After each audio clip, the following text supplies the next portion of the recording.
Hello and welcome to Umzansi Esports League by Nodwin Gaming. You're joining us in the first and very segment. That is, of course, FIFA 20 that we're going to get ourselves busy with. After which, of course, will be followed by some PUBG Mobile, moving into Tekken 7, and finally it will be Counter-Strike. This is week number 5 already for Umzansi. And if this is your first time joining us, well, welcome aboard. Because after all, Fridays, Saturdays, Sundays is when this league goes live. And of course, like I said, this is week number 5 that we're already upon. That is also reaching the end, and of course with that we will talk more details as to what exactly will be the change moving in from week 5 to week 6. But right now let me introduce you to the analyst joining me on the analyst desk. It is none other than Phoenix. Once again, mate, welcome. Thanks a lot, Walter, for the introduction. And today we have the beast Bianchi facing against Deevak, one of the most offensive players we have today. And I'm just looking forward at how Beast is going to perform today, because he have that power. The passes from his side is literally amazing and so precise passing that he can score almost 12 goals. He scored 12 goals against I think so the player which is Dragon Miller, right? And I'm just hoping the same game from his side. Absolutely, that is indeed what is the expected result coming in from both of these lads today. But of course, when it comes to the aggressive power, it is going to be a little short-lived, because after all, both of them are here to dominate. Both of them, as of now, have played 2 matches each, 1 won, 1 lost, so looking pretty neat as far as the leaderboard is concerned. But along with that, of course, was the prize pool that these guys are fighting for. And moving along with the leaderboard, of course, we do see Deevak on that 3rd spot, looking a-okay with the 3 matches that he's totally won, and 1 draw coming in. That was neat coming in for Deevak. But indeed, as we move into today's match against BeastBianchi, I'm sure he has a lot of caliber to prove on the other side. Beast mode, once that thing is stepped in, it is going to be really difficult for Deevak to stop him. Yeah, because I'm just thinking that the game he showed in his first match, right, everyone just literally amazed at how he is doing the amazing goals, how he is performing that well, and literally I'm just looking forward for the same game. Absolutely. With that, of course, let's get started off with this round robin matches, which is of course 2 matches back to back that are going to take place. And with that, let's quickly throw it to our caster and get this game started. It is Chikte. Thank you very much, gentlemen. This is a game I'm super excited for. Julio the Beast Bianchi, Deevak's teammate, Wasim, actually coined him not just the greatest FIFA player in SA, but the greatest esports athlete in general, like across the populace. So he's definitely somebody to always fear in these tournaments. But in this tournament, I feel like Deevak has a lot more momentum going for him. He's got a better standing in this in the log so far. And Beast Bianchi has looked beatable. He's already lost the game so far. He's sitting at 5 on the log, so he was coming in as one of our favorites. But he's got more to prove this time than Deevak, I think. This is a must-win game for him if he wants to secure himself in that top spot here in the leaderboard. We'll see how the game goes. I'm really interested to see. I think Julio, again, he's a guy we can never ever count out, because he's just got that skill. I think this game will be a very contested affair. I'm not going to make any predictions today. I don't have Snare here with me, so I would have made him make the bad predictions. I just want to see some FIFA. And we see a change up in tactics. Both players going for France this time round. So Julio has played France quite a bit in this tournament so far.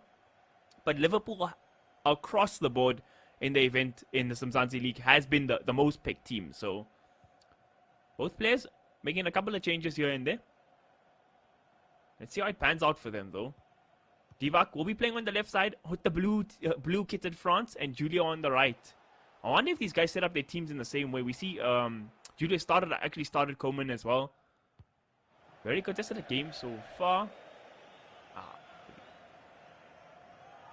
Nobody's made any fast breaks just yet. It's been a battle of the midfield. It's actually weird to see 5 minutes of FIFA play get played throughout the midfield. Not something I've seen so far in this tournament before. Usually we see very aggressive plays from the get-go.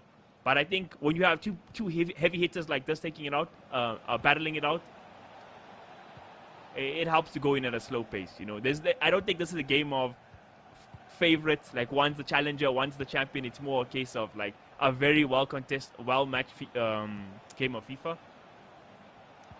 It's playing out as such so far. 9 minutes, no goal scored yet. But Julio, he's in a dangerous position with Paul Pogba. Is going to send it over to Mbappe. Mbappe going to get the ball stolen away from him there immediately. Great tackle from Deevak, showing he's got a keen eye for defense today.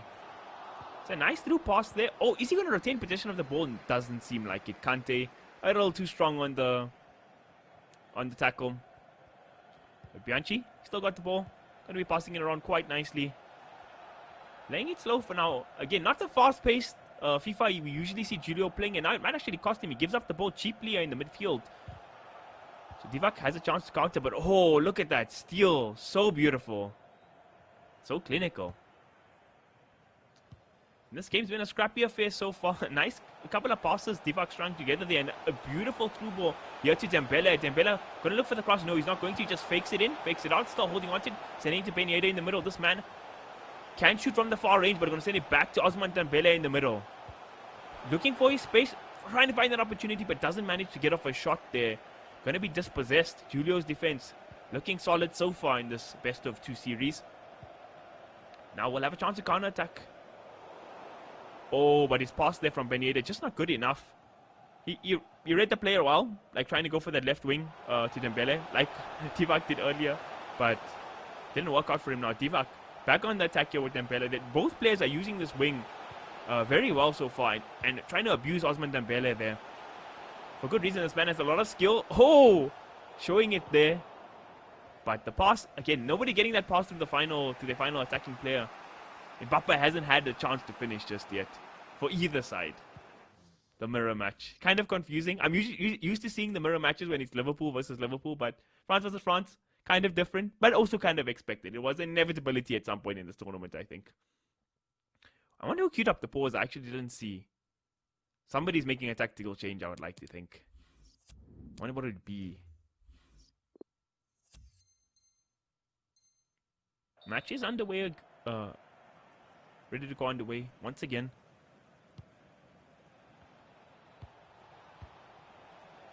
Julio passing the ball around here in the midfield.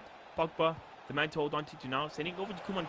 To Benieda. Benieda, is he going to hold on to it there? Yo, he did a good job of pushing the defender away, but the pass, a little rushed on it. And Julio going to lose possession of the ball. This game has been a very tight affair so far. No player has had a single opportunity just yet to get a shot on goal. That could change in this possession for Deevak though.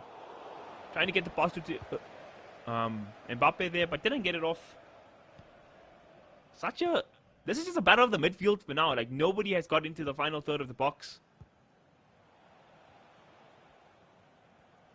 Julio running it on the wing here with Coman. Sending it over to Mbappe. Mbappe in a dangerous position, but he's going to get the ball knocked away there. Possession still remains in Julio's hands.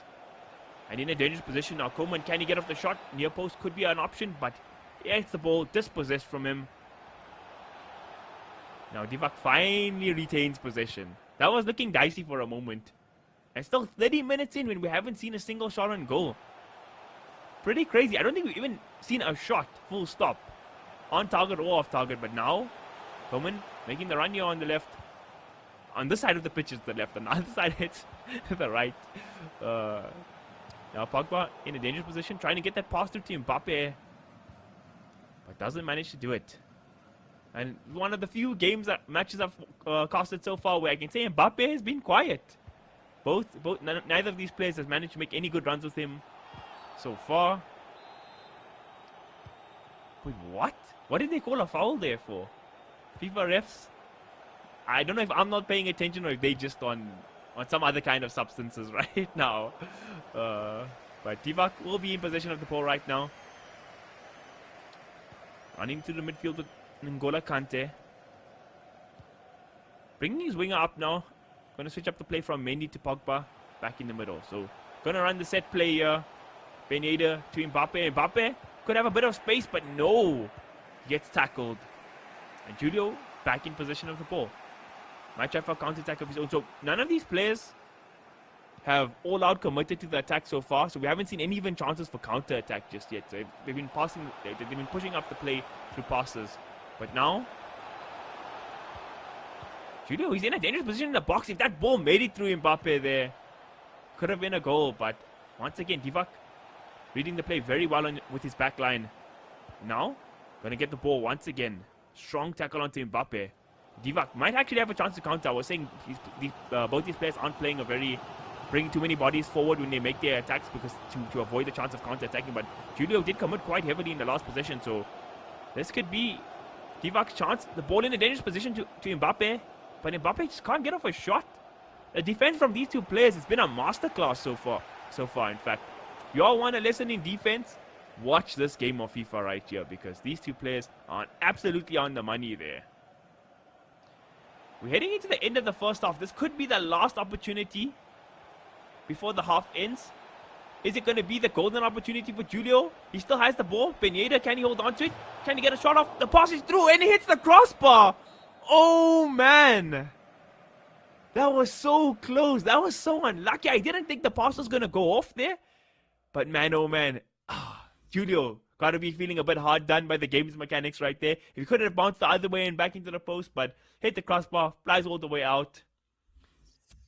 Should give him a decent amount of momentum going into the second half at least. You got to feel confident like, yo, I had my chance. Let's see if I can do it again. But so far, we're still sitting at 0-0 in this best of 2 series. No player's got an advantage just yet. Both players definitely will be looking to change that situation though. Julio playing it slow through the midfield. Running it up now. Attacking the wing here with Coman. Once again, Deevak just reading all Julio's backline passes. His frontline passes with his backline. Deevak on the run, going to send the pass through. Beautiful through ball. Ousmane Dembele, it's a 2-on-2 situation. Can he get the pass to Mbappe in the middle? It doesn't seem like it. Great defensive capabilities coming out from Julio here. I like the way he didn't even commit for the tackle there, which is also good to see because obviously you don't want to give away a penalty. That'll just break the game at this point. So he just ran him out of the pitch basically. Now give him a chance to counter here. Passing the ball nicely. Oh, Mbappe gives the ball away so cheaply there. Deevak going to count his blessings after that. Now stringing together a couple of nice possessions of his own here. Again to Ousmane Dembele, but this time the whistle's going to be blown. Going to be called for an offside.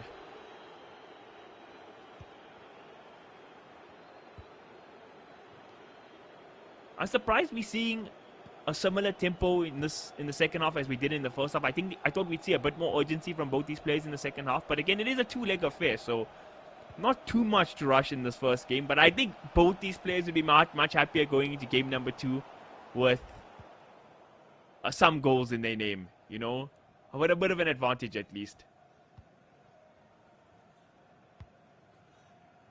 For now, Deevak's just going to pass around the ball with his back line. We saw Dragon Miller in the earlier rounds get punished for playing like that.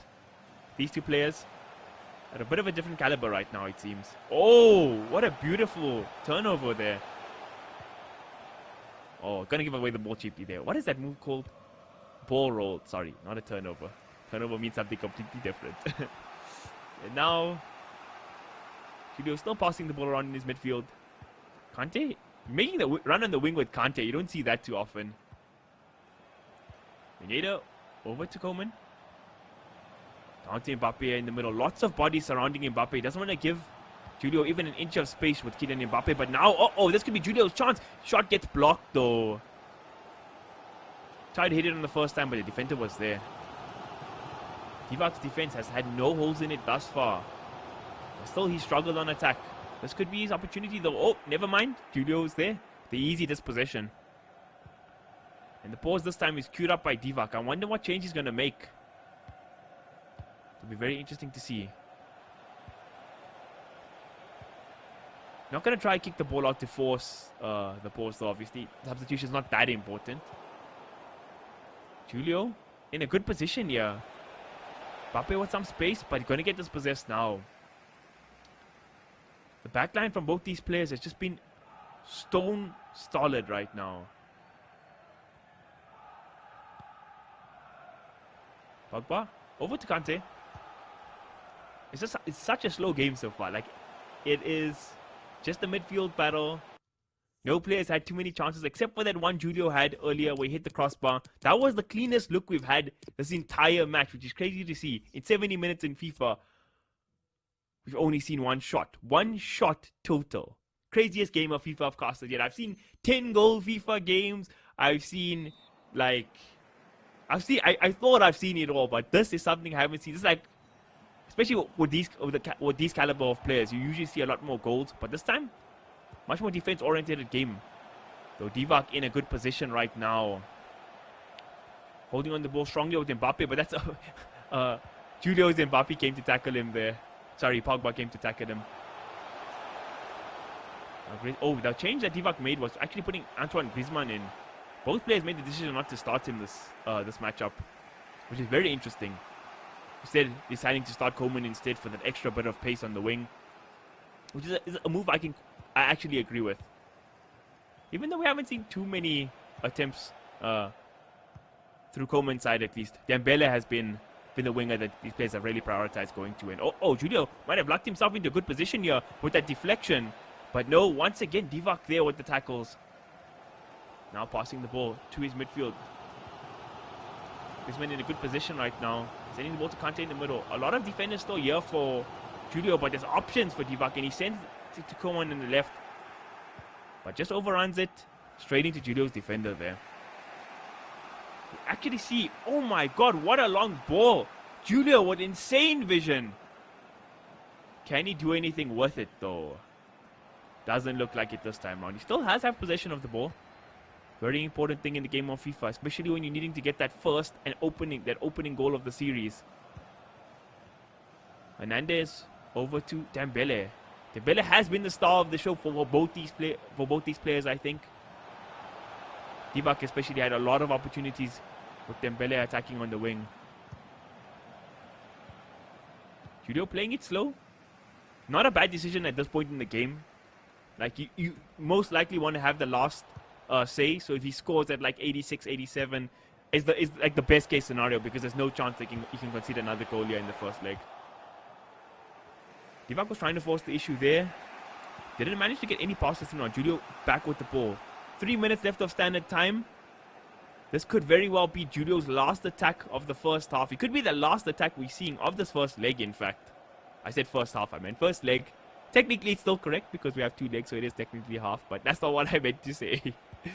Ousmane Dembele gonna send the ball over to Mbappe, and Julio has the chance, but he gets saved. The angle just a little too tight for Julio to convert. Man, oh man, at the end of the first half, we saw a great opportunity for Julio. At the end of the second half, we see something similar. But now, it will be Deevak with the last say here. Can he get the clutch counter attack? This would be so huge for him going into game number 2. But it just doesn't pan out. 0-0, it stands. A very fair result in the first leg, I'd like to say. I think Julio did have those 2 opportunities that he would have loved to see himself convert. But for the most part, it was a defensive masterclass from both players. Attacking, they've both struggled so far. I don't think this was a result anybody expected for the first leg, seeing no goals. But again, it's the first leg. We've seen it. We all watch football when you see the Champions League in the best of 2s. First leg is always both the teams feeling each other out, seeing the way the tactics get implemented and played. And the second leg is do or die now, right? Because both players are going to definitely be playing for the win. Especially Julio. He's not sitting too pretty on the log. And Deevak got to put himself in that top 2, top 3 if that potential is there. I'm very interested to see what changes get made going into the second leg, though, because I feel like on a defensive end, both players should be happy. But attacking, it just felt like they were both lacking something, you know. It's not often you see FIFA games where you see 2 total shots in the whole match. So maybe we do see team changes even. I wouldn't mind seeing one of the players defer to Liverpool, especially with a lot of attacking on the wings happening, maybe for Deevak, because like he was using Ousmane Dembele so effectively, if he has Sadio Mane and Mo Salah on the wings, that could be very effective for him. So we'll see if he does defer to them, though, or if the decision gets made. But for now, that was like, for a 0-0 game of FIFA, it was quite exciting. Like, I have to say, like, to see the way the players defended against each other was really good. Like one play by Julio where he ran Deevak's striker out of the pitch to get the goal kick was also really good. One of the highlights for me. And yeah, both these players have been absolutely immaculate defensively. Want to see more on the offensive end, though. I will say, watching FIFA games without goals can be a bit heartbreaking sometimes, you know. Both players going to stick with France. This time, Deevak will be in the blue kit, and Julio moving over. Oh no, he was in the blue kit last time as well. So everything's exactly the same. No tactics changes. Both these players will be like, man, this guy just got lucky. This time is going to be my time. And I can agree with that. I can agree with that. Pineda going to get the pass over to Mbappe, but there's so many bodies here on the back line for Julio. But Deevak still has possession of it. Let's see what he can do with it, though. Mendy going to send the ball over to Pineda here in the middle. Now to Kante. Oh, that would have been a clutch pass, but was read out very well by TheBeastBianchi.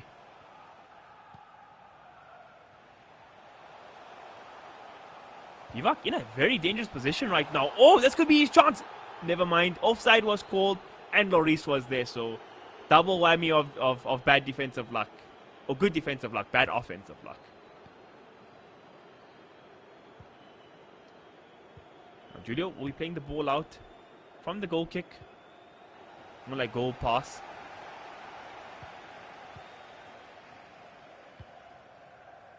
Dembele over towards Pogba here in the middle. Now to Kante. Koeman bringing the ball back to the middle of the pitch. Doesn't want to run through the wing just yet. Got to get this possessed though. Julio really struggling to create some rhythm here on the offensive side, it seems. Deevak not having much luck either. We can string some passes together. Actually, he's going to get the ball stolen away from him. Mbappe, you thief in the night. Julio, this could be the opportunity I was waiting for. Making the run in the middle with Pineda, but was very well defended by Deevak, not allowing for that gap to happen. But Mbappe still has the ball. Now to Pineda. Mbappe running through the middle. Can Julio get off the shot? It might be the first of the game, but it get blocked out there. Deevak's defense, his composure, stone cold right now. This man is an iceman. Doesn't get a good opportunity to counter. Julio still has many defenders forward. And didn't have to commit too much, Julio, on the offensive end there. It was a very cheap possession that he got. Well, that Deevak gave up to him. A lot of pressure on Julio's side to push Mbappe to get the ball initially. But now, Deevak, that was close. That pass went through, but was most certainly a goal. But Deevak's not done just yet. He still has possession and now has a lot of space on Mbappe. He's going to go for the shot, but just doesn't kick it right. Oh, it actually got deflected, so he will award himself a corner here.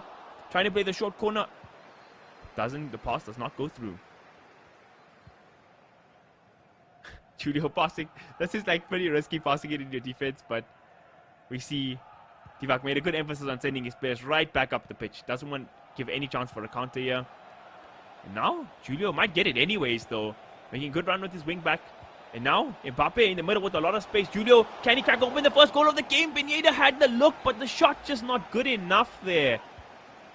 Man, oh man. Julio, though, does find himself in a position where he can take the corner. Going to send it to Koeman here.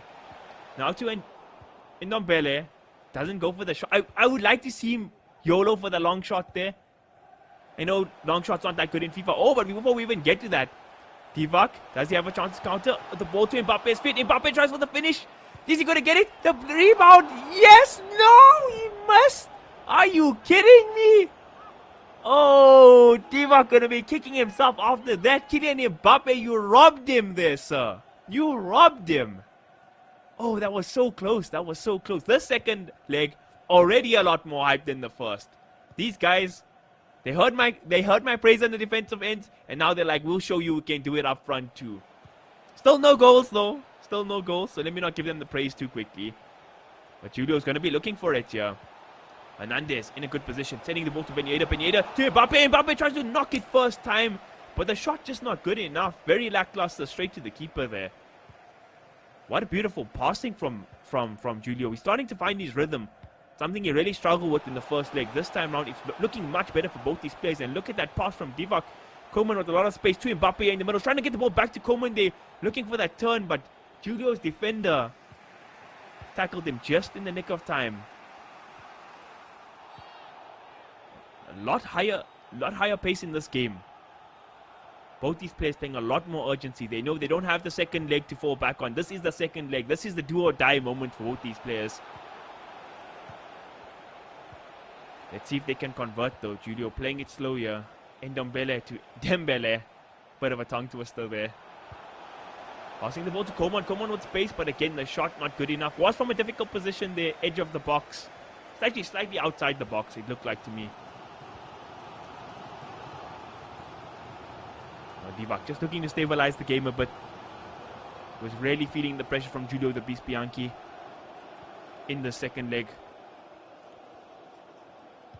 Now, looking to create some opportunities of his own, setting the ball to Pogba in the middle, but then Pogba going to have the ball stolen away from him. And Julio's doing a great job with Mbappe on the defensive end, or like to just really apply that pressure, chase players down, not giving away any space. And he's been finding the steals. Now Julio in a dangerous position with Mbappe. Trying to get some friends forward. Oh, is this going to be a free kick? This is a very dangerous position. Julio, who's he going to take it with? Pineda, it looks like it. No? Hasn't decided. He's going to bring all three players forward. Okay, this is what they usually do. Sometimes we see the fake from one. Okay, I don't know what's happening right now. That was just a spaz. There's the fake, like I said. The shot. Not going to be on the mark, though. Goal kick is there. Julio, is he going to have possession of the ball? Yes, he does. Pineda holds onto it, and now Dembele going to get pressured, but going to send the ball back down the pitch. Now Pineda in some space, but going to get the ball tackled away from him immediately. Julio cannot just not seem to find that opportunity in this matchup. It's been such a tightly contested affair. In let me get my maths correct here. 135 minutes worth of play.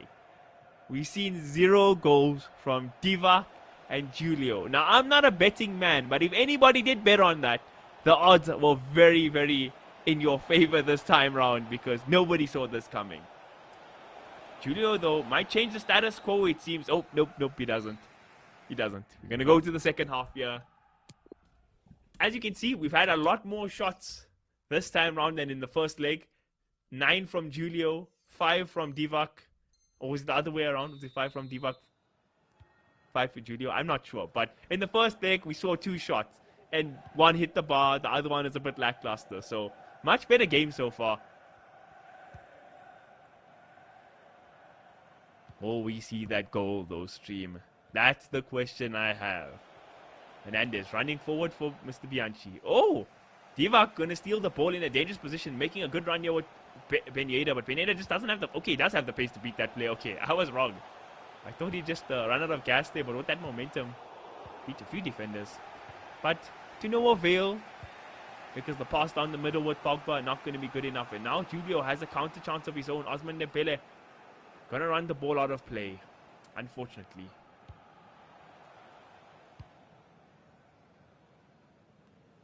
Long ball over to Benjamin Mendy.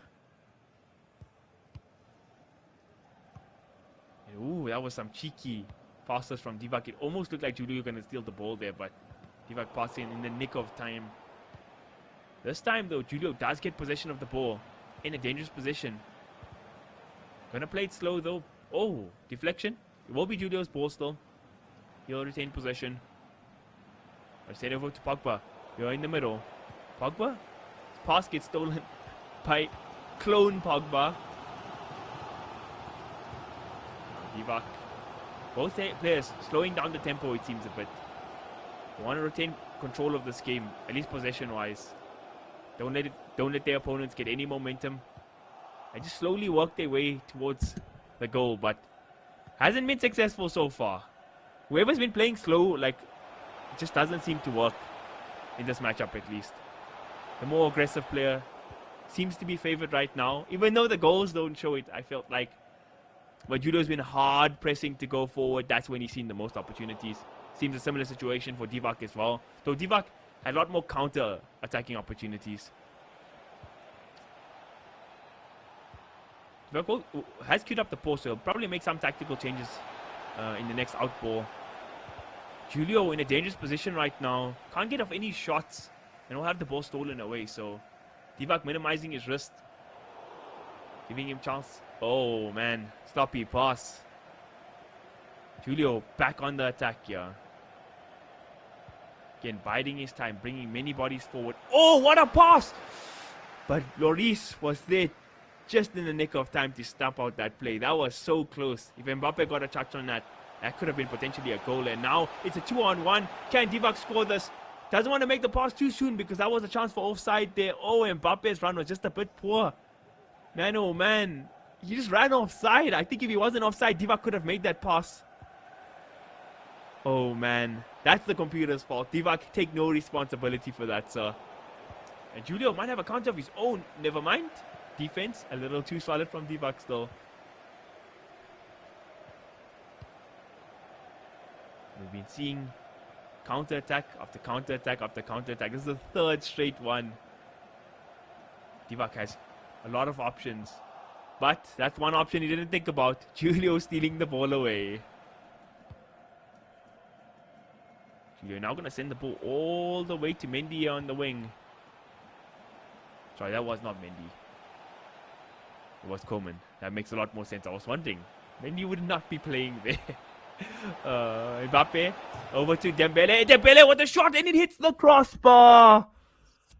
Oh, Julio denied once again by the woodwork. That's a feels bad. Two shots. Two of his best opportunities have hit the bar so far. Great play from him. Got himself a lot of space. I felt like went for the near post. The safer shot in FIFA 20. It seems most players tend to go to the near post. But this time, just not rewarded. The FIFA gods weren't having it with Julio today.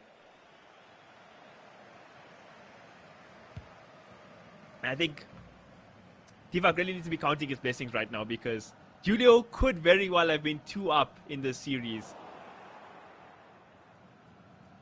We'll see if it's going to defer Julio at all.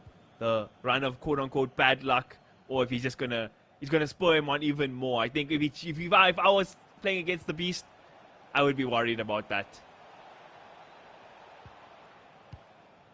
Pogba over to Coleman. Back to Pogba. Nice 2-man game here between Pogba and Coleman. But the pass there, not going to make it to the middle. But Julio, not too worried. He steals possession of the ball back to him once again. And now he's in a very dangerous position. Mbappe sending it down to Ndombele. Pogba with some space. Griezmann being played this time. Very quiet game from Antoine Griezmann. I don't know if Julio just put him in. Or did he start? He might have actually started.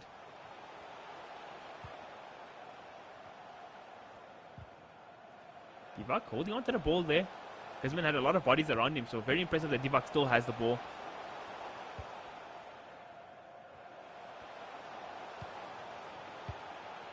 Gonna send the ball over here. Kante gonna be the one to retain possession in the middle of the pitch. There's no gaps for Deevak. He's passing around the ball so much. He can't find that opportunity. This might be it. Never mind. Julio read the play perfectly. I felt like Deevak had the ball there for a good at least 4, 5, 6 minutes of FIFA time.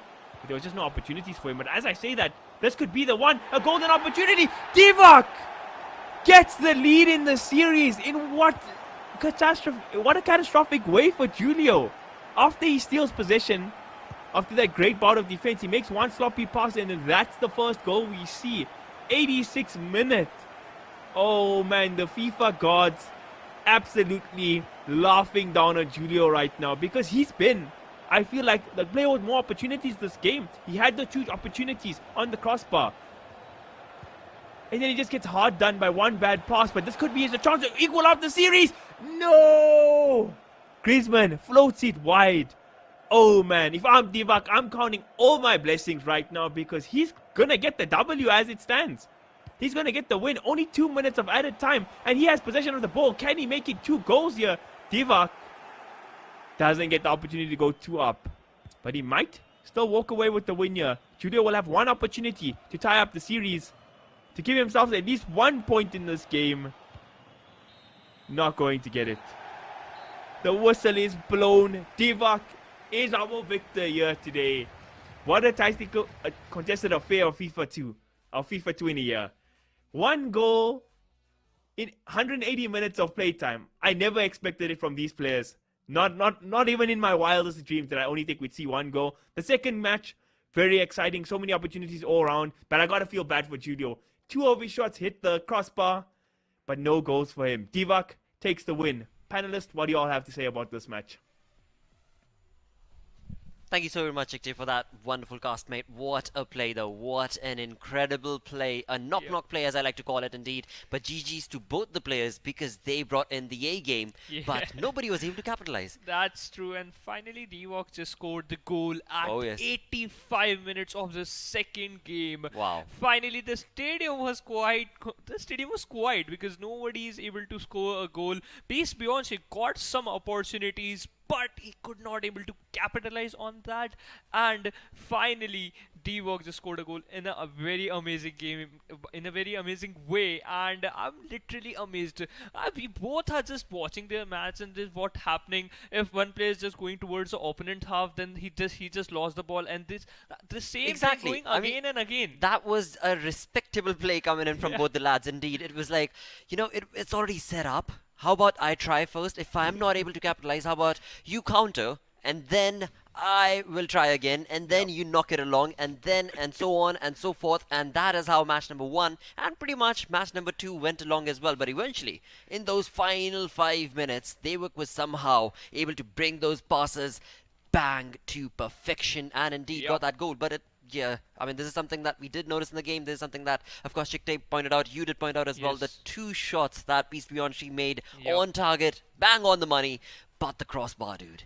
Again and again, the crossbar in just front of him. No, you cannot able to score the goal. I'm not going to let the ball inside the goal post. And that wonder, because the pressure on both the players is so high, because both the players have to score the goal. Exactly. I mean, of course, before the game had started, we did showcase the standings at that point in time. And indeed, we did see that both of them, as far as the stats were concerned, were leveled. So right now, as Deevak has moved on along, that is, of course, going to reflect on that leaderboard as well. With 4 matches played, Deevak is looking really strong because he's got no losses and 10 points to his name. Yep, that's true. Finally, he hit the mark of the double digits. He have 10 points, played 4 matches, and unfazed in Masoom. They also on the 2nd and 3rd position. But look at TheBeastBianchi. He also have played 4 matches, have 4 points, got 1 win, 1 draw, and 2 loss. Now they just have to focus on his next gameplay. What a nice gameplay from Deevak's side.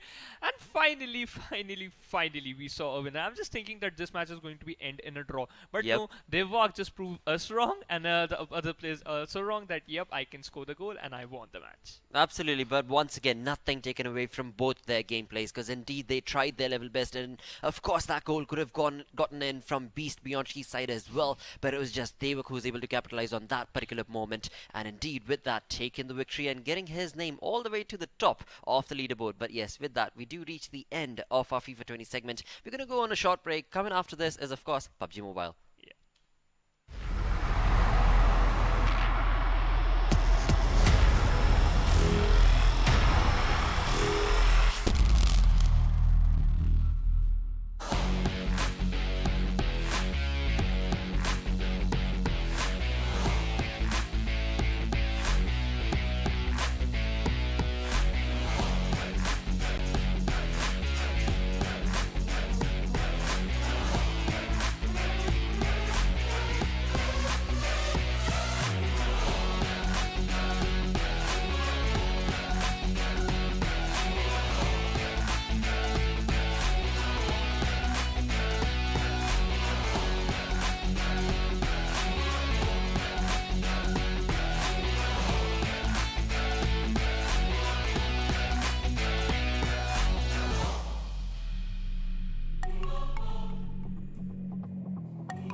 Hello and welcome to Umzansi Esports League by Nodwin Gaming. You're joining us live on Jinx TV, and this is week number 5's final day, where indeed there is a little bit of commotion that's about to take place in the next 1.5 hours. Because, well, this is going to be a conversation that I will first share with the analyst himself. So let me introduce the analyst. It is once again none other than Bane Fixes joining me once more. Thank you so much, Laksha. And what we have seen yesterday, we saw some amazing gameplay coming in Oh, yes. from all these teams around. And JXP Temple, like we saw yesterday, they were picked up by Let's Godsend. not talk about JXP. Let's actually not talk about them tonight. Because they're not playing. They're not playing.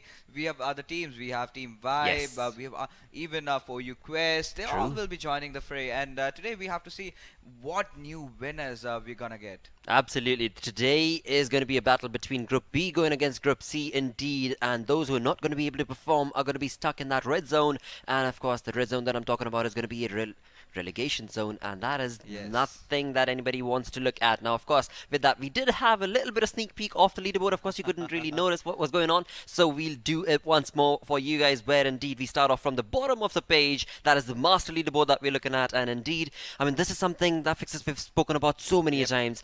Tears of Chaos need to bring in tears into the other team's eyes, because otherwise they are genuinely going to get relegated. Not looking good. I mean, not even kidding. They have to get a chicken dinner tonight.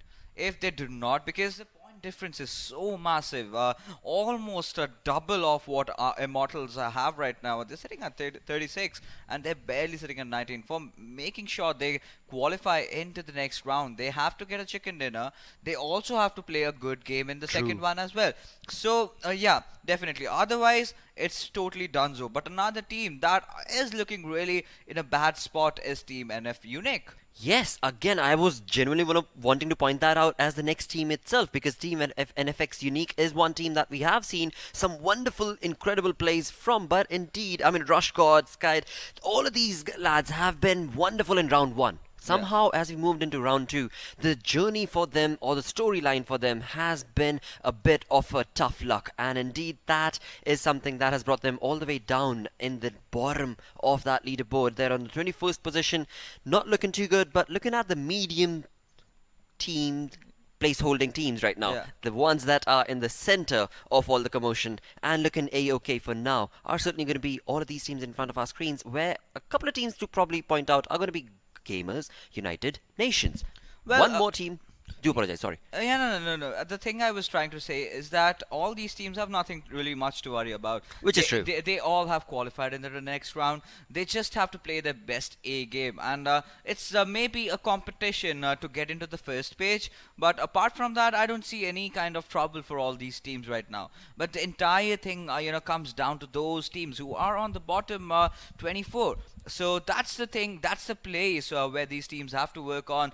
All those last 4 teams have to step it up, and like we can see on the first page, we have JXP Temple with a massive lead, 285 points. But you have For You Quest, Reluctant SA, Dark Dragons even pulled off quite a good show. But let's see how our natural killer is gonna play today. Absolutely, the eyes are certainly glued for Dark Dragons, House of Anubis. On the other side, of course, Gamers United Nations, Natural Killers. All of these teams certainly looking really strong when it comes to that first page. And of course, from that, we do have Reluctant SA, who's going to be playing in as well. And of course, we could expect them to move up from that 3rd, 4th position to even 2nd position, perhaps. Yeah, absolutely. We can certainly expect, but we have to take a look at the prize pool that these teams are playing for.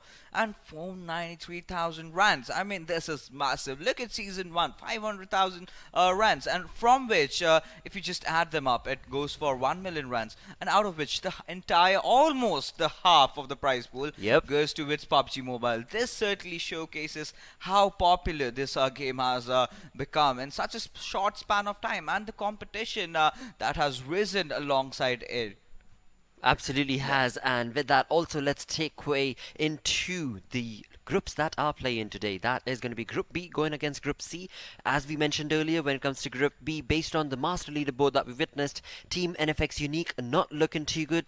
Gamers United Nations could do a lot better than the second page that they are stuck on. Another team to perhaps point out in this is going to be Quite Storm Esports and Inkosi Esports. And Immortals, they also have to step up Yes. on the pedal, and they have to play well. Reluctant SA, they have been doing really good. Indeed. But as we move forward to the Group C, we see a lot of teams that have done well in the past. Dark Dragons, yesterday also they put up quite a good show, and so was House of Anubis, and Team Vibe have been consistent so far. Yesterday we saw one good game coming in from Team EFX, but there you go, TOC Arcane in the dead smack bottom. They really have to step their game up. Sparsa Gaming having a quite decent outing, and so is Nibble Odyssey. Absolutely. Now, both of these groups are playing their final two matches for round 2, because after which we are going to have those teams that move into the semi-finals, and only 20 of the 24 teams are moving along into the semi-finals. Of course, the answer for that we will know at the end of this segment, but right now it's time to get busy with match number 1, for which it is time to throw it to our casters and get this game started. Thank you so much to Blotter and Fixers there. And Patchy, we are getting into this last match, well, this last day rather, for the teams here to make a bit of a difference to that leaderboard. And hopefully we'll see some of those teams on that third page, you know, hopefully move themselves up into the second page and change things up a little bit. So we can see, you know, some of these teams, you know, the ones that are struggling a little bit further down the scoreboard to make their way up and, you know, potentially work themselves up in towards those semi-finals. Yeah, we're definitely waiting to see what they can do. Of course, you know, these teams, they've showed us a pretty decent innings so far. And this week, I mean, it's been insane. This has been an insane week. So if there was ever a week that they could pull something like that off, if there was ever a week to put the work in, it's this one right here. This is where they can do it. They can definitely put some points on the board and potentially get themselves out of that spot. I mean, nobody wants to be relegated, so everyone's just fighting to make sure they make it to the next stage, making sure they just keep themselves in this one. I think that's pretty much the goal it has been for the rest of this week, or for most of this week. It has just been the goal to make sure that these teams can progress. Yeah, well, we'll definitely see which teams will then, you know, at the end of today will be those teams that will be relegated, and which teams will be continuing onwards. So I think we are in for quite a bit of a performance for those teams that I'm trying to make, you know, the last bit of changes that they can. And, you know, this is definitely the best platform for them to do it on. And, you know, there's no better time than now to do exactly that. So hopefully they'll be able to pull it off. Yeah. Well, we certainly have high hopes for them. We have high hopes for a lot of teams. Yeah, I'm keeping my eye on a couple of them. The Dragons, for one, they're looking pretty good. You know, they're pretty much solidified up there towards the top spots. They don't really have anything to worry about. They can just continuously perform, you know, with relative consistency. They don't need to worry too much. It's mostly just the teams that are at the top. They're kind of fighting to see who can maybe take a couple of the top spots, maybe, you know, see where they can place at the end of the day. And then, of course, the teams lower down, just fighting to stay in, fighting to just make sure they have enough points to pass on. So we're going to see if they can put those points on today. We could see if they're going to give us a nice and spicy game like we usually see. And, of course, the other question that we have to ask is, where's that zone going to drop? Because, I mean, yesterday, we made some predictions. The predictions went wild, and then they came true. So, I mean, do we see another southern zone today? Are we going to see more northern ones? Are we going to see a crazy, you know, zone just heading off in towards the middle of nowhere where no one can even go? Like, what are we going to see today? Well, I guess we'll find out once this match, of course, then gets underway. And one thing that we know for certain is that PUBG is, you know, it likes to surprise us with what it gives the players. You know, it's not really predictable in a sense. One thing we know is that there is going to be a zone and it's going to close, and eventually we're going to get to someone that gets that chicken dinner. Who that is, where that zone's going to go, no idea. No guess. We can only speculate and hope and wish and try to make predictions, but whether or not it's going to come true, we've got absolutely no idea. Yeah, Patchy, of course, is hoping for that southern zone, and we'll see how it goes, you know, if we in fact do get ourselves that southern zone. But one thing that I'm hoping to see is that we see a bit of performance from the Inkosi team as well. Because, you know, we all know that Inkosi can perform. So this is one of those moments where they have the chance to prove it and show what they can do. You know, and change things up again, because we've had Blotter and Fixers talk about this several times, where they want to see that performance. They're hoping for that performance from Inkosi to come in, because we've seen some amazing things from them. And yeah, hopefully today's the day where we'll see just that happening. And well, yeah, it's do or die, make or break today. Yeah, I mean, we've seen Inkosi, we've seen them do some good stuff. So, I mean, I'm definitely hoping that they can, show us what they're made of. That's sort of what I've been hoping for over the last couple of weeks. I just really wanted to see some performances coming out from specific teams that I have been keeping my eye on, just behind the scenes, just having a look and seeing what are these teams bringing to the table in an arena like this, because this is a pretty huge arena. This is one where we've got some high tier teams, some really, really punch packing teams, I guess you could say, really, really out here. So I've wanted to see the performances, and I must say, I think there's still a lot of room for these teams to actually show us what they've got. I don't think we've seen everything just yet, and I'm really, really keen to see them show themselves. Bring out what we know they can bring out. That's what I want to see. Yeah, well, I think we might be in for quite a surprise, especially when we move up in towards the semifinals. I definitely think then then the players' potential is definitely going to start coming out more, and we're going to see these players playing the game that we know that they can play. Yeah. And I'm super excited to see what happens, and we've seen a little bit of that already happening yesterday. The team's already turning up the heat, turning up the aggression, playing more strategic. Playing the game in a more entertaining way, if I can put it that way. Yeah. And well, hopefully we'll see that carry over today, and then, man, I'm just so excited. I can't wait for this match to get started and see what these teams are going to do, where this map is going to go, and of course, what we're going to get with that zone. Yeah, that is the big question. That is the biggest question that we are wondering about. And without further ado, here we go. The plane is underway. The flight path, of course, as you can see, they're taking us from the Sosnovka military base, heading up right over towards Stolba in that northeastern corner. So it gives the players some pretty good access to the map, some good spots that they can jump into, get themselves ready for the coming fight. So now we are just waiting to see where they're going to go. And then, of course, at the end of the flight path, where the zone is going to take the teams to. Yeah. Yeah, and it's the back and forth between the zone and the flight path that really determines how the early game goes. If the zone and the flight path correspond well enough, then oftentimes we see that the teams don't really need to rotate, they don't need to move around very much, and what that means is that the teams end up moving inside the zone, solidifying themselves in a sort of like in their castles, basically. They set themselves up and they kind of camp there, they sit there, and they make sure that they're, they've got their loot, and they're just making sure that they can punish anyone who's rotating into the zone, punish anyone nearby, maybe take some fights. Then that's where we see the sort of disparity between the hunter teams that we talk about so often and the less more the more passive teams. Because in that sort of scenario where the zone is right on top of the players initially, it forces the teams to make a choice. Do they sit and just wait it out, make sure they're not getting taken out early, or do they take the aggression? Do they become active around the map and start looking for opportunities to wipe things out? Maybe eliminate some of the chaos towards the end of the zones. So that is always the question, and in fact, exactly what I was just talking about now, it seems to be what's going to happen. So we've got one set of teams, one team down in the military base that's just on the precipice, and then Akasi and maybe even Reluctant towards the north that are somewhat outside of the zone, but I think they'll most likely just stay within that area. So basically, all the teams that have dropped are successfully inside the zone, and that means that they can get in there, set themselves up, and now it's and now the fights are going to come. As you can see, those first early shots already happening right there over near the school area. That, of course, well, those first shots that we were looking at was from the Vibrant team. You're watching the Immortals at the moment. They are fairly close to the prison area there. Also the area, well, it seems like they're more towards the shelter, as you can see here. And then, of course, we've got the team from Gun right there with them, just challenging them a little bit for their position here. So definitely a lot of potential. We've got 16 teams, 62 players in the lobby.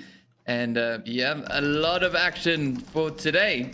Oh man, I can't wait. Oh, there we go. This first shot's coming in. Sahil getting the first one into risk. Tears of Chaos now also taking a few hits in the process. Yeah. So this is nice to see. It's good to see that all the teams being so close. Like, now that they're dropping in and the zone is so close toward them, they're all inside in a sense. They are very close to one another and they can sniff out the fights. Now they're like, okay, we don't need to make a rotate, but we can still take the fights. We can still challenge the players that are nearby. And this is some nice early activity coming out from the players from Immortals here. And actually, Gun also firing back a little bit into both the Immortals and Tears of Chaos nearby. Yeah, but this is the hardest spot that we've got at the moment on the map. We got those greens from Gun flying in, get a beautiful hit on Umar just as he's trying to make his way up that staircase. So Sahil and Mr. Wally, they are being the last two remaining players for the team of the Immortals. Gun not sparing any expenses, just trying to push in, get those hits. They've already, of course, already gone down by one. So Mr. Risk, as you can see, they're getting sent back to the lobby a little while ago. Now they've got Broly, Nerf, and Pyro left, and we've seen some crazy plays from the team here as well. So hopefully they'll continue with that today. You know, as they trying to secure their position even more so on the leaderboard. Yeah. Yeah, and I mean, you know, this is the reason that we see teams like this, you know, sort of up towards those top spots, you know, moving up, being able to push upwards and consistently move their way up that leaderboard. And, you know, despite the fact that they're not all the way at the top, you know, the fact that they've been able to move up consistently is, you know, something to be applauded. You know, it's a very consistent thing that we've been seeing coming out of them. And that's because they're able to do some things like this. You know, they're able to choose when they get active and make sure they close things out with a vengeance. And I mean, like we said, today is one of those days where the teams really can spare nothing. You know, this is their time to push up the leaderboard. Yeah. This is their time to get out of that relegation, make sure they're not touched by that red zone, as the analysts put it. Make sure they're just completely safe. That is what they want to put on the board right now. Yeah, and of course that we've got 4 teams that are being relegated, so the teams really have to do a little bit, especially the teams that we've got sitting on the lower end of that third page. You know, they really want to turn up their play today and get get the best possible position of placement that they can, as you know, as well as the points obviously coinciding with that. And just looking at the map there, you can see the teams are actually quite spread out across this map. We've got the outsiders in the team from Vibe over near the Rozok and the school area. Then of course we got the players from House of Anubis sitting over in Pachinki. Ikasi now making their way up in towards zone. The Natural Killers on the southern side of the main island, they're close to farm. We've got INV of course over in Malta. Team there from Spartak Gaming sitting over on the Sosnovka military base. Tears of Chaos currently in prison. We got the team also from Quiet Storm sitting over in Lipovka. We've got the team from Reluctant spread out across that northern section. As you can see, one of the players up in Stolber, 2 more over in Kameshki, and then we got Mr. Smitty just there on the outlying region of Yasnaya, where we of course got the players from Odyssey. And then, of course, EFX sitting up in Severny. We've got the Team Unique in North George. And then the Dragon sitting down over in South George. So a pretty good spread there with the teams. And we're waiting to see when this next zone now moves in, where the next shift is going to take us to. Because, well, the teams are quite spread out. And, you know, in a sense, I feel like they are quite mobile. And, you know, they can easily move to wherever the next zone takes them to. Yeah. Yeah, I think the 2 things that I want to highlight about what the zone has done at the moment is the first one is that, like you said, the teams can be really mobile, and that's because the fact that the zone is right on top of them already means they don't have to worry about rotating into the zone. That means that all of their efforts of movement, all of their movements through the car, any rotations that they make is literally free. They can pick any spot they want to go to and move there because they don't need to worry about not being in the zone, right? So that sort of gives them a little bit of freedom to move around the map as they choose. The other thing that I'd like to just note is that the fact that I really like the fact that the Dark Dragons or the Dragons and Unique have actually rotated in towards George, because I was thinking that potentially the fact that the zone was landing on top of the players would just encourage them to all stay in there and not really utilize the rest of the map. But I like the fact that some teams have decided to actually just move slightly out of the bounds, go in towards somewhere else and actually utilize the map. Well, one of those teams, of course, being the Outsiders, they've now rotated up right here to Gun, moving in right on their doorstep.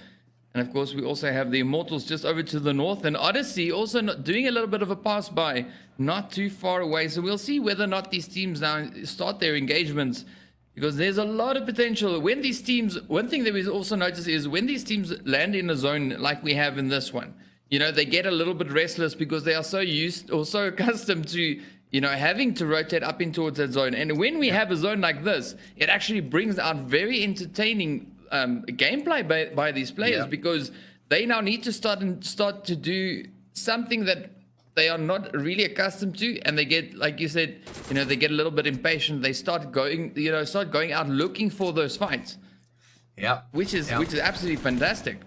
Yeah, it really is. And this is an interesting anomaly here that we actually have, that all the teams sort of start to become more and more centralized as they're allowed to free roam. So oftentimes it's the rotations that they actually get sort of messed up with in terms of movement. But now that they're all inside the zone, the movement from every single one of the teams is just slowly like swirling around the center of the map, and they're all sort of becoming centralized without realizing that they're actually all doing it at the same time. It's really interesting actually to see that happen, because that's something that happens quite a few times when we have a zone like this. Well, we still have our outsiders putting those shots over towards gun. We also seeing the players there on the eastern side of the map, the Natural Killers and the team there from Tears of Chaos, of course, also getting quite close together. Quiet Storm just a little bit further towards their east, and then of course we got the Reluctant team now just making their way in towards that zone, moving in towards the northern region. So we saw them rotate down from the Kameshki Stalba area, now making their way in just over towards that southeastern side of Yasnaya. We also have EFX fairly close to the Immortals, so the shots now flying up here from the Natural Killers straight over towards Tears of Chaos. So let's see, hopefully, as the analyst said, you know, Tears of Chaos can bring some tears there to some of the teams here today, and hopefully that is what we'll see from them. Yeah, it's definitely something that they're going to have to do here, because they are in a little bit of a dangerous position there. That zone has moved up as well, so that has become a little bit smaller, moved up towards the sort of centralized spot, but off towards the east. So most of the teams are still inside. They don't really have to worry. So it's looking like a lot more of a passive zone. The teams will really have to start to bring the fights to one another if they don't want to just end up all squished together, you know, in the final couple of zones. Yeah. Well, the Natural Killers doing quite a bit of damage there to the Tears of Chaos team. Ghost, of course, now being the last one left, but this map is just getting, well, it seems a bit restless as these teams all now start rotating in. There we go. Beautiful hit from Ghost now coming in towards Vile. So nice retaliation there. Ghost definitely having now to fight for the survival of his team. They don't want to be the first one to get sent back. Oh, but I mean, with the Natural Killers rolling up now, that might possibly be what we will witness here. Yeah, I mean, Tears of Chaos really needed to bring something big to the table in order to just hang on and push themselves upward like they've really sorely needed.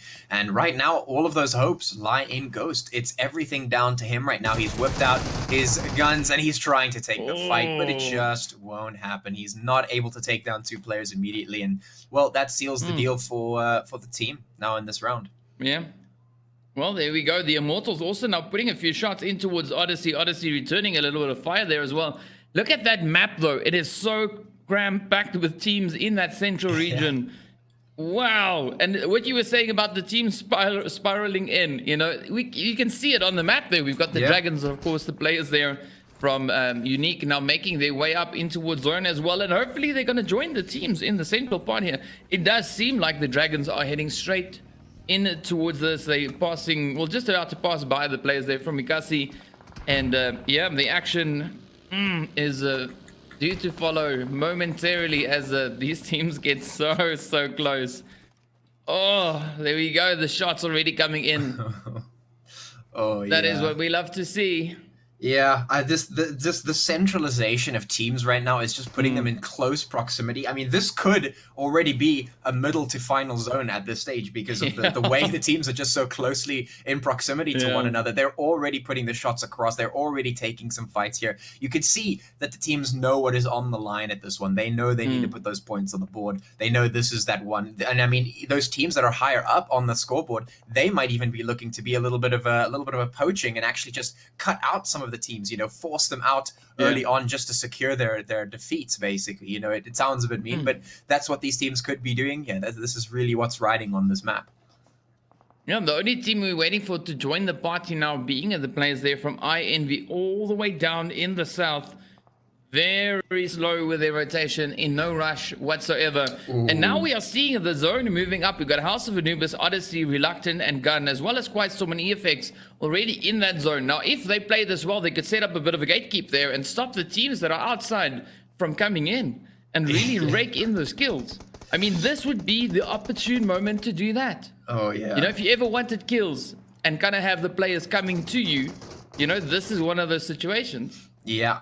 Yeah, it absolutely is. And the thing about this zone is it just throws all of these teams off. They're all going to have to move up. You can see FX, they already know. They're like, okay, we need to get out of here as soon as possible because this bottom corner of the map, this bottom corner of the circle, as you like to put it, is going to be absolutely insane. All of these teams just moving up in a line, just funneling into that side, pushing up in towards the zone. The more aware teams are like, yeah, we're just going to rotate all the way around. So they've gone out, like Inkosi, for instance, has gone all the way towards the west just to avoid all the things that they are knowing is going to happen down here.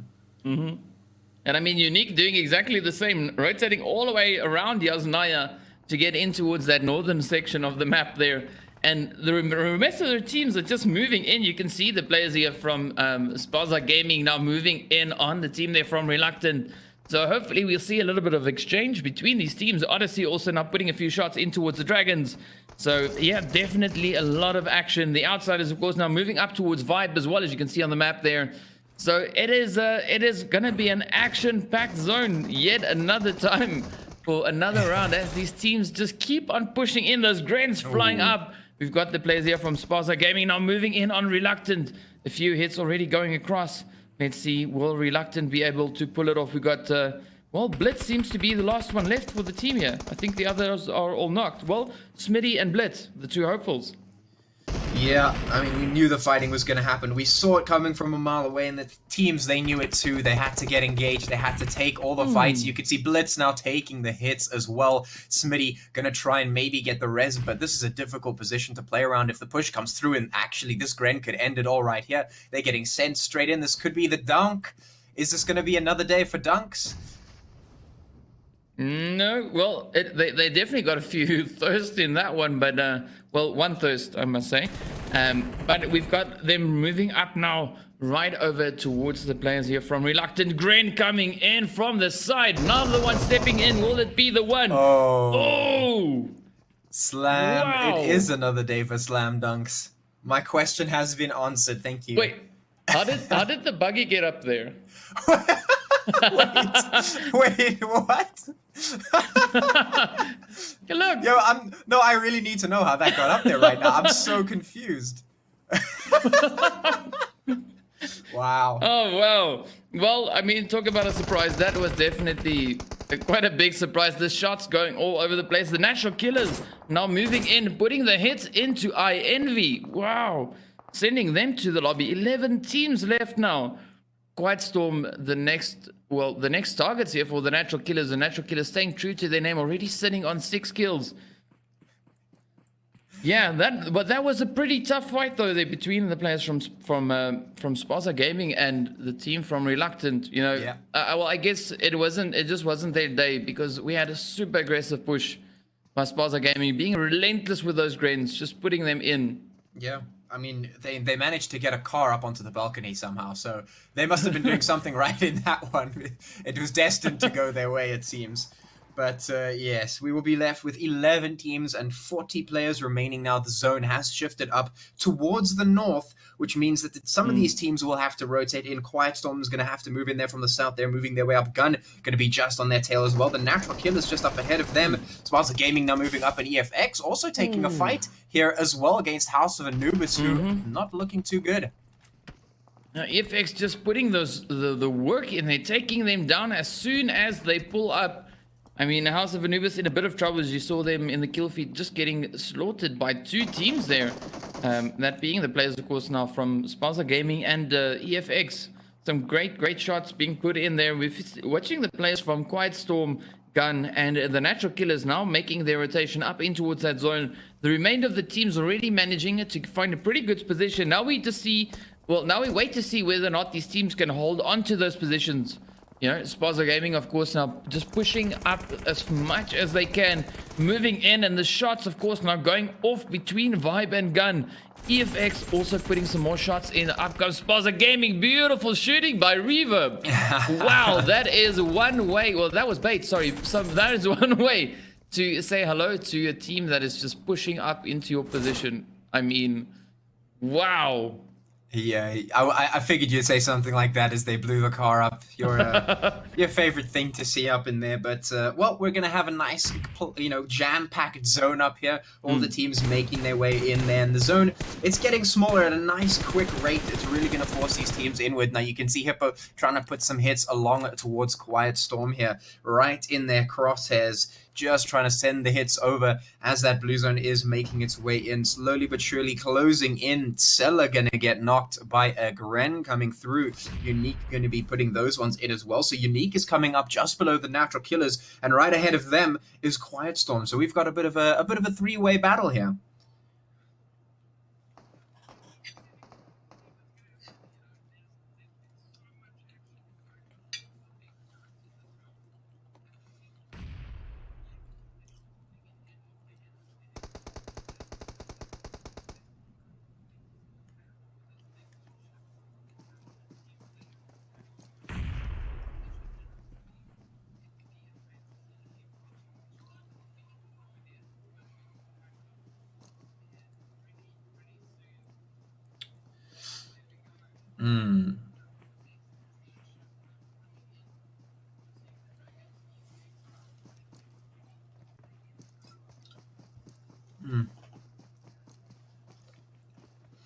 Yeah, this one's gonna be interesting right here. The zone is shifted up in this position, forcing these teams inwards. Natural Killers now just outside of the zone as that zone did shift a little bit down. Unique is still there, but Quiet Storm have decided to just move off a little bit. Just make sure that they are separate from the fight at the moment. You can see the crosshairs are still placed in towards these teams, but this zone, it's going to force them to shift. They have to start making the moves. Natural Killers know they're in a great position. Unique just below them know that they're in a good position too. And as the teams start to move in from the north, they can definitely capitalize on that. In the meantime as well, we've got a couple of teams moving in from the south. Of course, Gun and Vibe going to be one of those teams. Odyssey also moving their way on up. We've got 9 teams and 32 players remaining here. And we're about to see a whole lot of battles come in as this zone is about to get a whole lot smaller.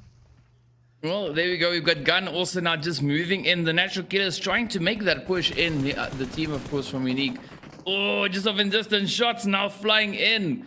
Wow, Unique putting in some great shot. And also now Quiet Storm moving into that spot as well. So talk about a really, really hot spot. That is definitely one. Wow. Oh, yeah. That's just insane. That's just insane. We knew these fights were going to happen. We knew it. Yeah, that's true. That's true.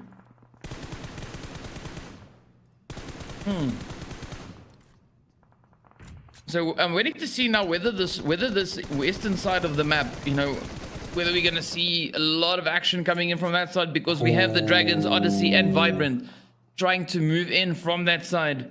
And of course, we got EFX, Quiet Storm, and Unique on the eastern side. So it's a nice bit of a spread there between the teams, and I'm hoping to see, some crazy action as both halves of the zone here now has some pretty good angles to put some fights and get in those, get in those frags.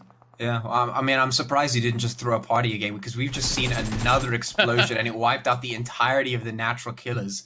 So we've been seeing a lot of crazy stuff happening on this map, and now we've got Vibe moving up the Dragons right here to try and capitalize, to try and do a bit of that gatekeeping, and of course Odyssey just off to the side as well. So we've got 2 teams trying to make their way up in towards the zone. The Dragons here to capitalize. EFX just to the north of them, sitting on that drop. We've got a couple of teams towards the east as well. The Grens now flying in from Odyssey. EFX trying to put them in as well. Everyone getting hit here as they try and make their way into the zone, and in the meantime the zone is going to shift all the way to the east once again. Well, I just noticed that Inkosi was sitting on the drop. I never even saw them there. They are so close to that drop. I mean, I just thought it was a drop. I couldn't figure out where the other team was. But great play there by the players there from the Dragons, of course, putting those hits into Vibrant. And I'm glad to see Inkosi making it this far into the game, or into the round. Managing to hold up in towards the top 5. Now comes the moment of truth, where they need to move up in towards that zone and hopefully get a better position, higher than 5. Because so far, they're sitting on no kills. Yeah. So we're hoping that they'll be able to get a few kills in. You can see EFX, of course, now trying to put some shots over towards the Dragons, just to keep them out in the danger zone for a little bit longer, while We are looking at the players there from Unique and of Quiet Storm, of course, already managing to rotate up in towards that zone alongside EFX. Yeah.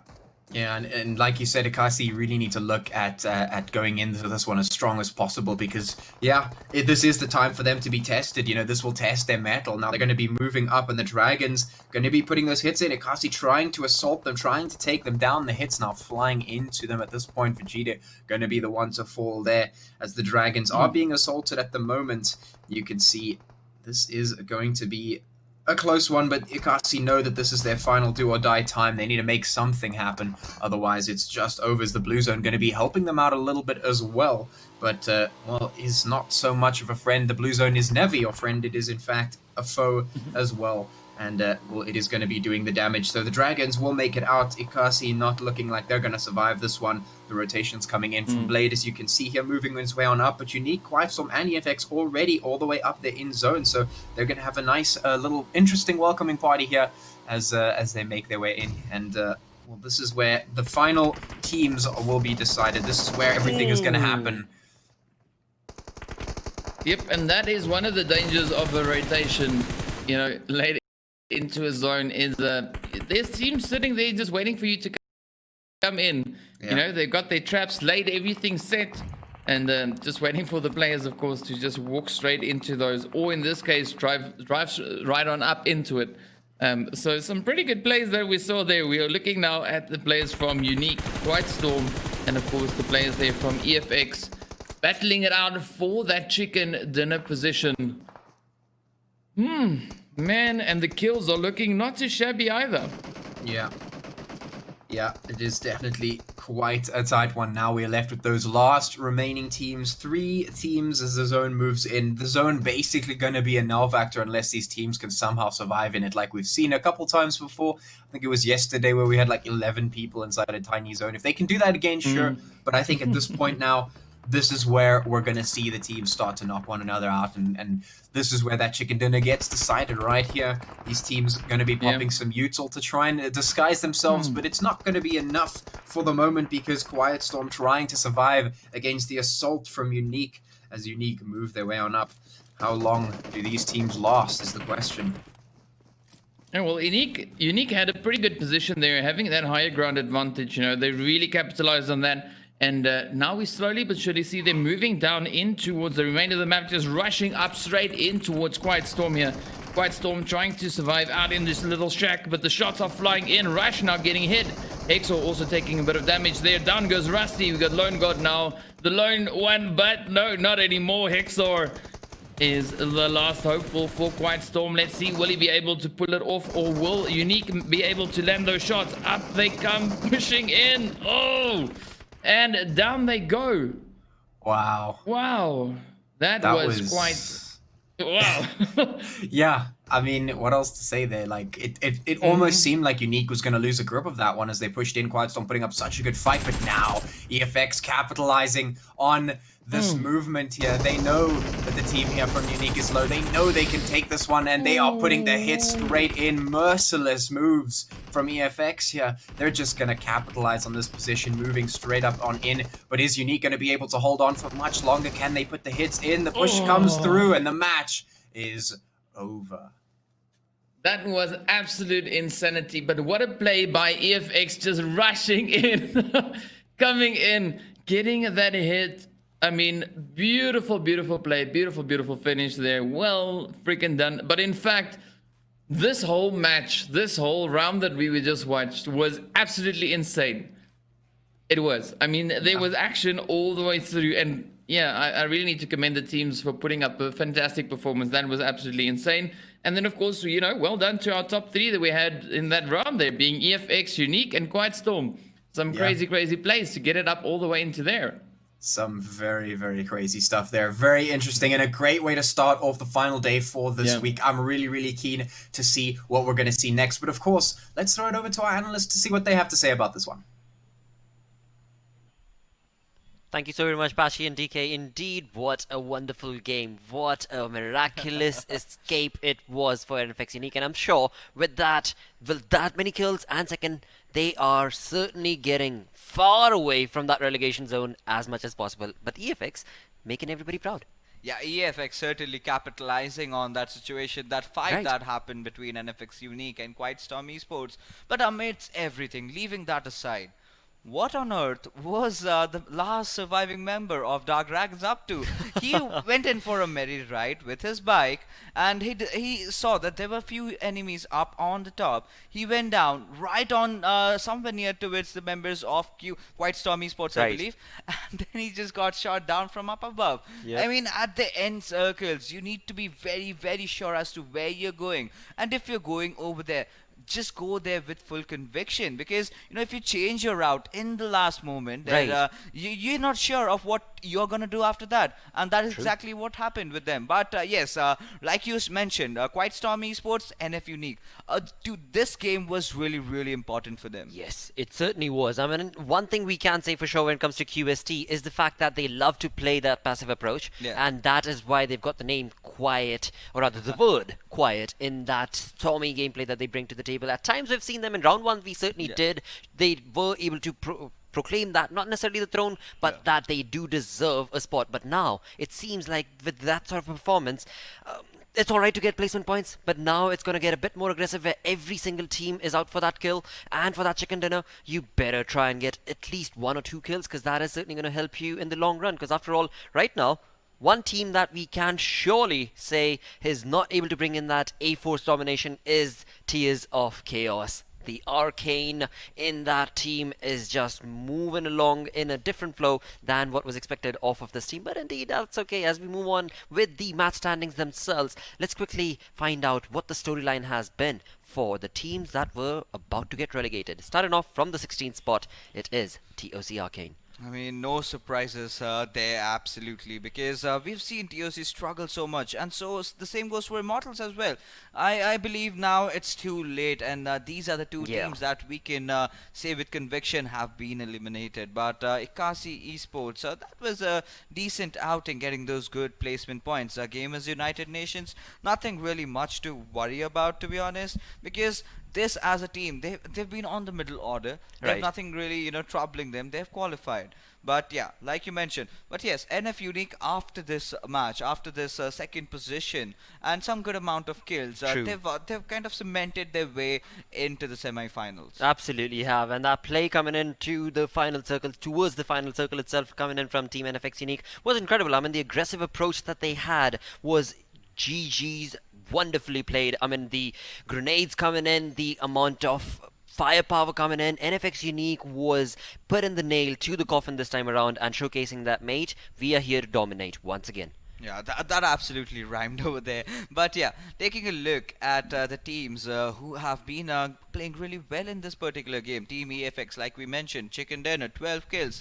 They did not have to do much in the final circle. All they had to do was just wait it out for Right. Team NF Unique and Quite Storm Esports to engage, and whoever survived was just taken down. In fact, was brutally taken down. And coming to the teams, other teams as well. Team Vibe, Dark Dragons, they've had a decent outing and nothing much really to worry about. Natural Killers, they will also be keeping those points tally running.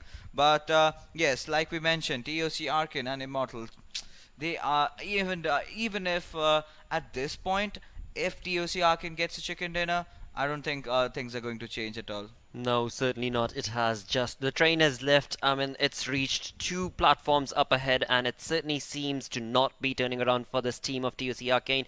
If anything, them dudes are going to be crying, mate, because again, I do believe TOC Arcane has what it takes to showcase that sort of a dominating gameplay, but indeed, all the other teams have taken it that much more strongly. Yeah, absolutely. Yeah. We saw JXP Temper, who they were leading, and right now, look at Team NF Unique. Courtesy to that one good game, now they're sitting strong on the 17th position. Earlier before this game commenced, they were in the relegation zone. Right. They were in the danger zone. Now they've made themselves in the safety. But with that, another team drops down. So Yep. now that's also troublesome as well. That is so true indeed. I mean, for now, NFX Unique, all they have to focus on is try and move that sort of an aggressive baton again into match number 2 and get away from that final third page into the second page as well, if possible, because that will give them that much more of a comfortable spot to be on. But yes, with that, we do highly anticipatedly wait for this final game that shall take place between Group B going against Group C, because after all, after this upcoming match, we shall know for sure what teams are not going to be moving in to the semi-final. But of course, right now it's time to go on a very, very short break. Coming after which is, of course, match number 2. Stay tuned.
Welcome back, everyone. We are getting straight into our second round, the last game for this section, or this round rather, of the PUBG segment. So yeah, Patchy, it's been pretty tough in that first match, and we've seen some crazy plays there. Now, hoping that that continues all the way through into the second match, because this is the last time for these teams that could potentially be relegated to make a bit of a difference and to get themselves, out of the red zone. Yeah, I mean, we saw a couple of teams do that. They put the points on the board that they needed to. They're climbing a little bit, making sure they're getting out of that relegation. And yeah, like the analyst said, we will know who is going to be the ones who get relegated after this match. That is a sort of scary thought for a couple of these teams. Yeah, they're definitely going to want to try as hard as they can to put those points on the board. Yeah. Nobody wants to go out, but somebody has to. And well, a couple of teams do. And we need to move forward. So in order for that to happen, this game is going to get played. We're going to see who comes out on top of this one. We're going to see who comes out at the bottom. And I think that's really where the focus is at this point. Over the last couple of weeks, we've been focusing on who gets to the top, who makes it to the top. And, the players at the top of the leaderboard right now, they're sort of solidified. We know who's at the top. And, a couple of things somewhere down the middle might just change. But really what we're focusing on now is who is at the bottom. Who are the teams that are going to be relegated? And, well, I guess we'll know that as soon as this game is done. But, yeah, we still have yet to find out those slots for 100% certain. So we're going to be, seeing exactly how this one pans out. And, yeah, I guess we'll see who goes home. Yeah, well, I guess we can expect quite a bit of action to come from this round, as this is the final one, the last chance. This is literally one of those do or die moments. And well, I'm really hoping to see the teams that we've got on the bottom of that of the leaderboard, to put up quite a bit of a fight and move themselves out, and just to get onto what you were saying about, we were, for the past few weeks we've been talking about the teams, placing at the top. I think kind of the discussion for this one is who's gonna get who's not getting to the bottom, who can kind of stay away from that section, because yeah, they all want to try and move up into into the next stage, which is of course our semis, 20 teams. And if you want to talk about tough competition, and that is definitely what we're going to be seeing in the coming rounds. Yeah, that is definitely what we've got coming up. And yeah, I mean, as we eliminate teams round after round, we get more and more tough competition moving up towards the climactic finals, of course. That is where we're headed. That is the ultimate sort of end game that everyone's playing for. But for the moment, we're just playing to see who can make it into the next round. And we will be doing so with a zone that is starting right off towards the east, just underneath Lipovka, all the way down to the south of Primorsk. So that's actually going to just eliminate quite a large portion of the northern side of the map. So unless the zone falls there, we might not see any of the teams actually make it up there. It is only going to give them the chance to move up. Maybe Rozok will probably Yaznaya as well.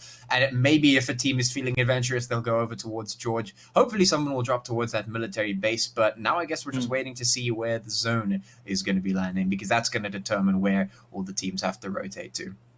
Yeah, well, there is potential for that southern zone shift in this one, and hopefully that is what we'll be getting.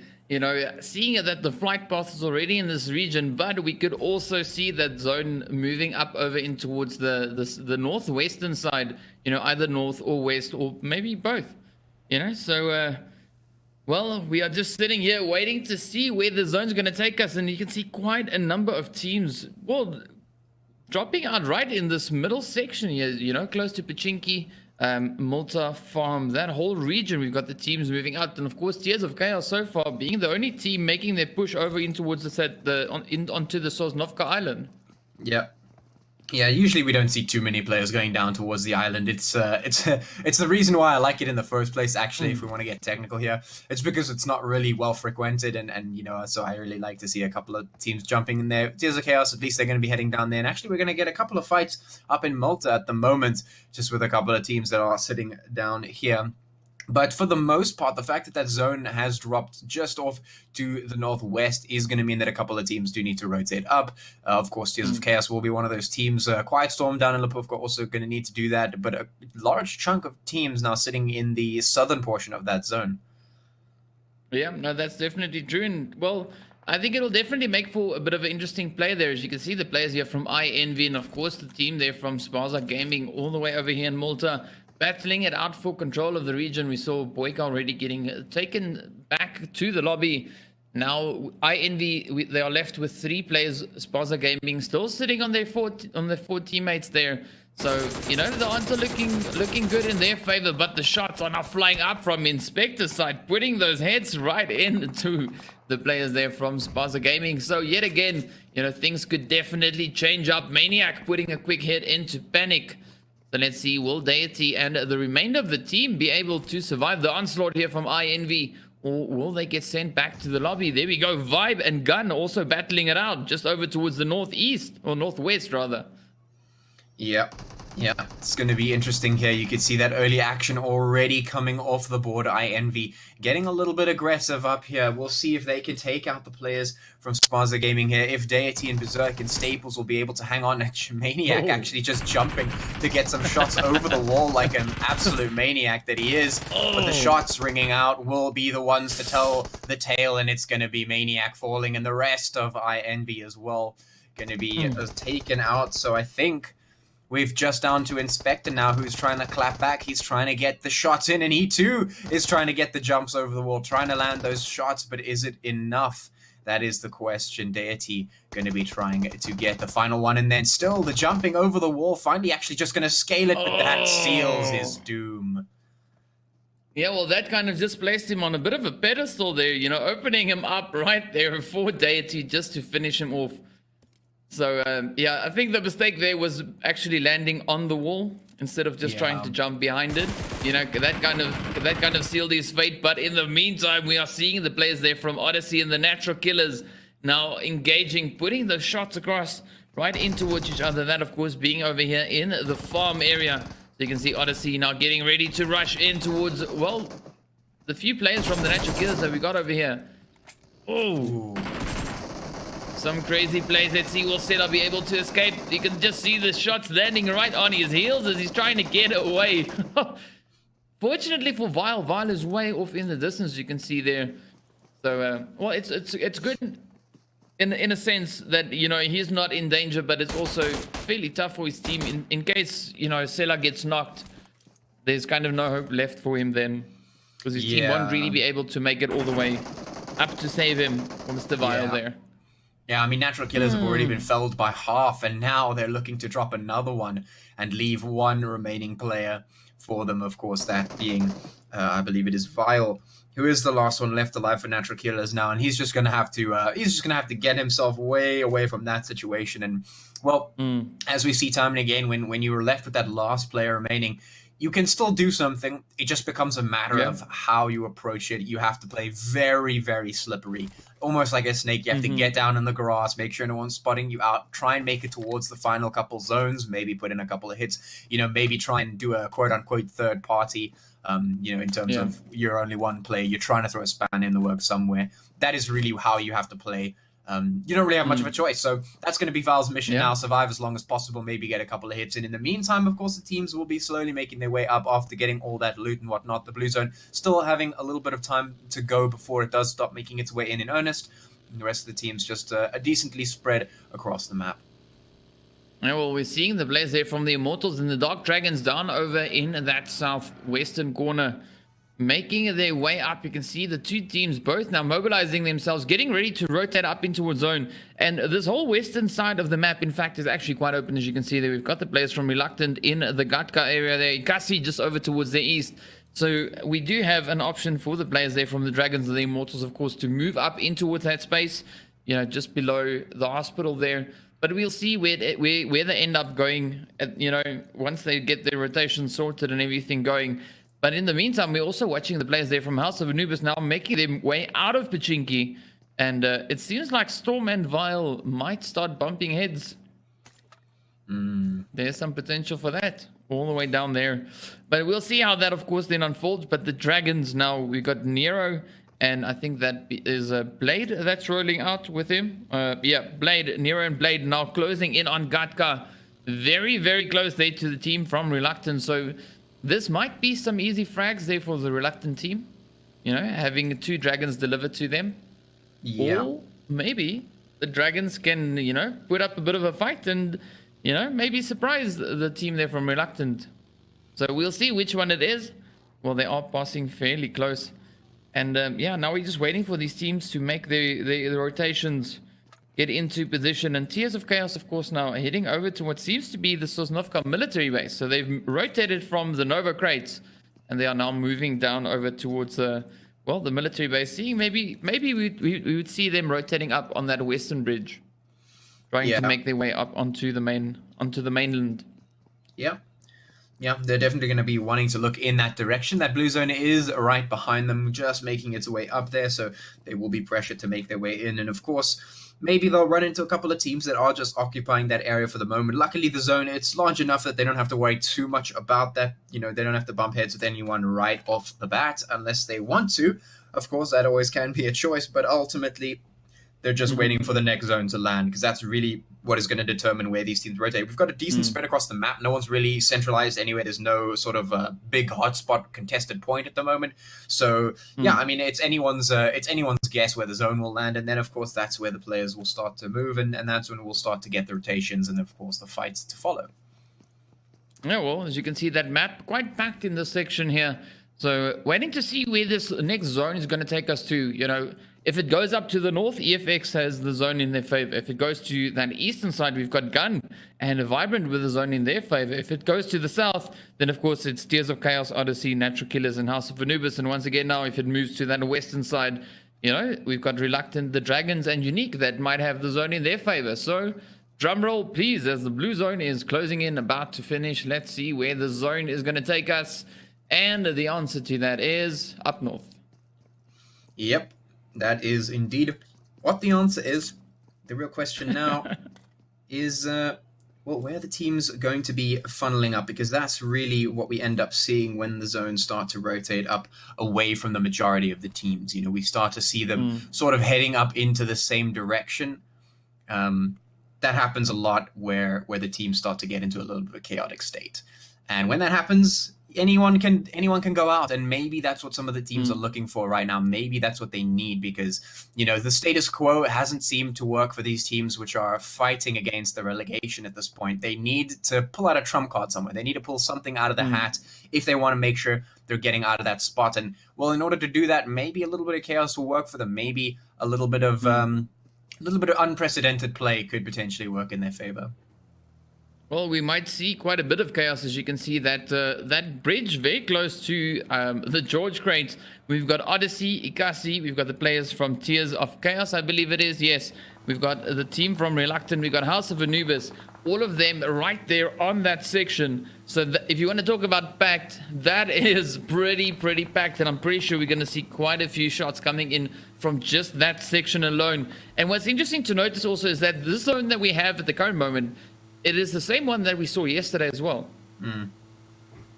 Same kind of position. And what's interesting is this water section makes it quite tricky for the teams to move in, because it is quite limiting, especially for over towards that eastern side, very close to Yasnaya, where we see Gun and Quiet Storm moving up in that side. And Tears of Chaos now taking a few hits there from the Inkosi team, as they are now also trying to get a few hits in. Odyssey also still not too far away from them here. And we might see the outsiders now, of course, rotating up over towards EFX. So there's a lot of potential on this map. So let's see what they'll be able to pull out of the hat. We've got the team here from House of Anubis, of course, now just rotating around the foot of that mountain. And of course, we've got the team from Immortals right there with them. In fact, we've got Tears of Chaos as well as the Dragons.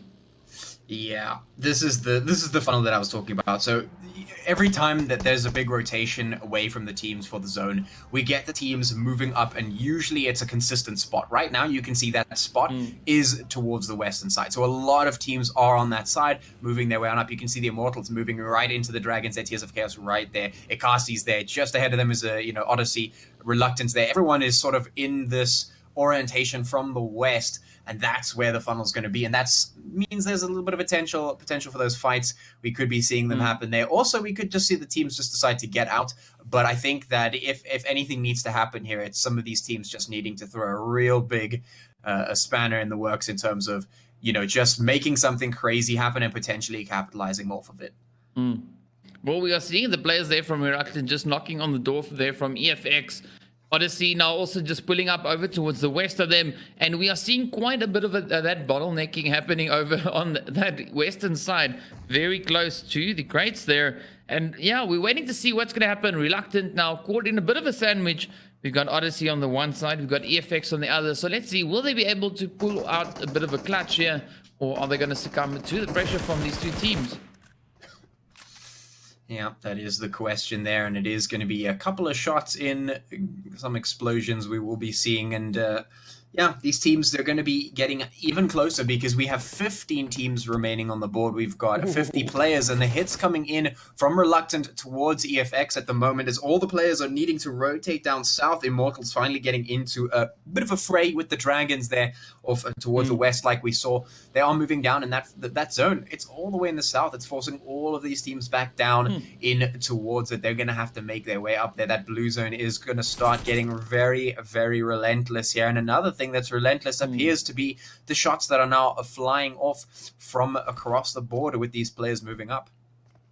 Yeah, well, we saw the sandwich there with the Reluctant being the possible team getting caught in that sandwich, but fortunately for them, Odyssey had rotated all the way around, and in doing so, putting the team from EFX in the center of that sandwich, but the shots are still flying in, and of course now EFX taking out the Reluctant team. So we are now left with 13 teams.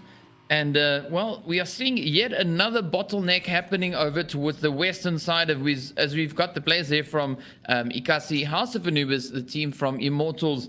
We've got Odyssey. All of those teams rotating in from that western edge.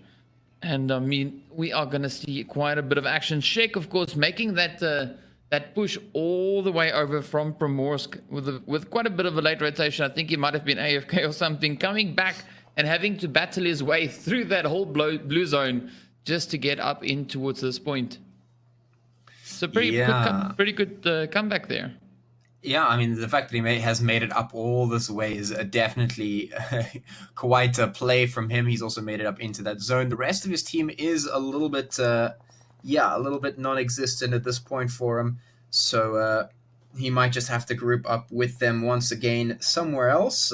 They are going to be making their way in from the west. Hopefully, maybe they're going to meet up with them and they can just reinforce their numbers. But for the moment, it is just Czech West up here and just letting those players sort of pass him by, not really bringing any attention to himself, which is how you have to play when you're alone.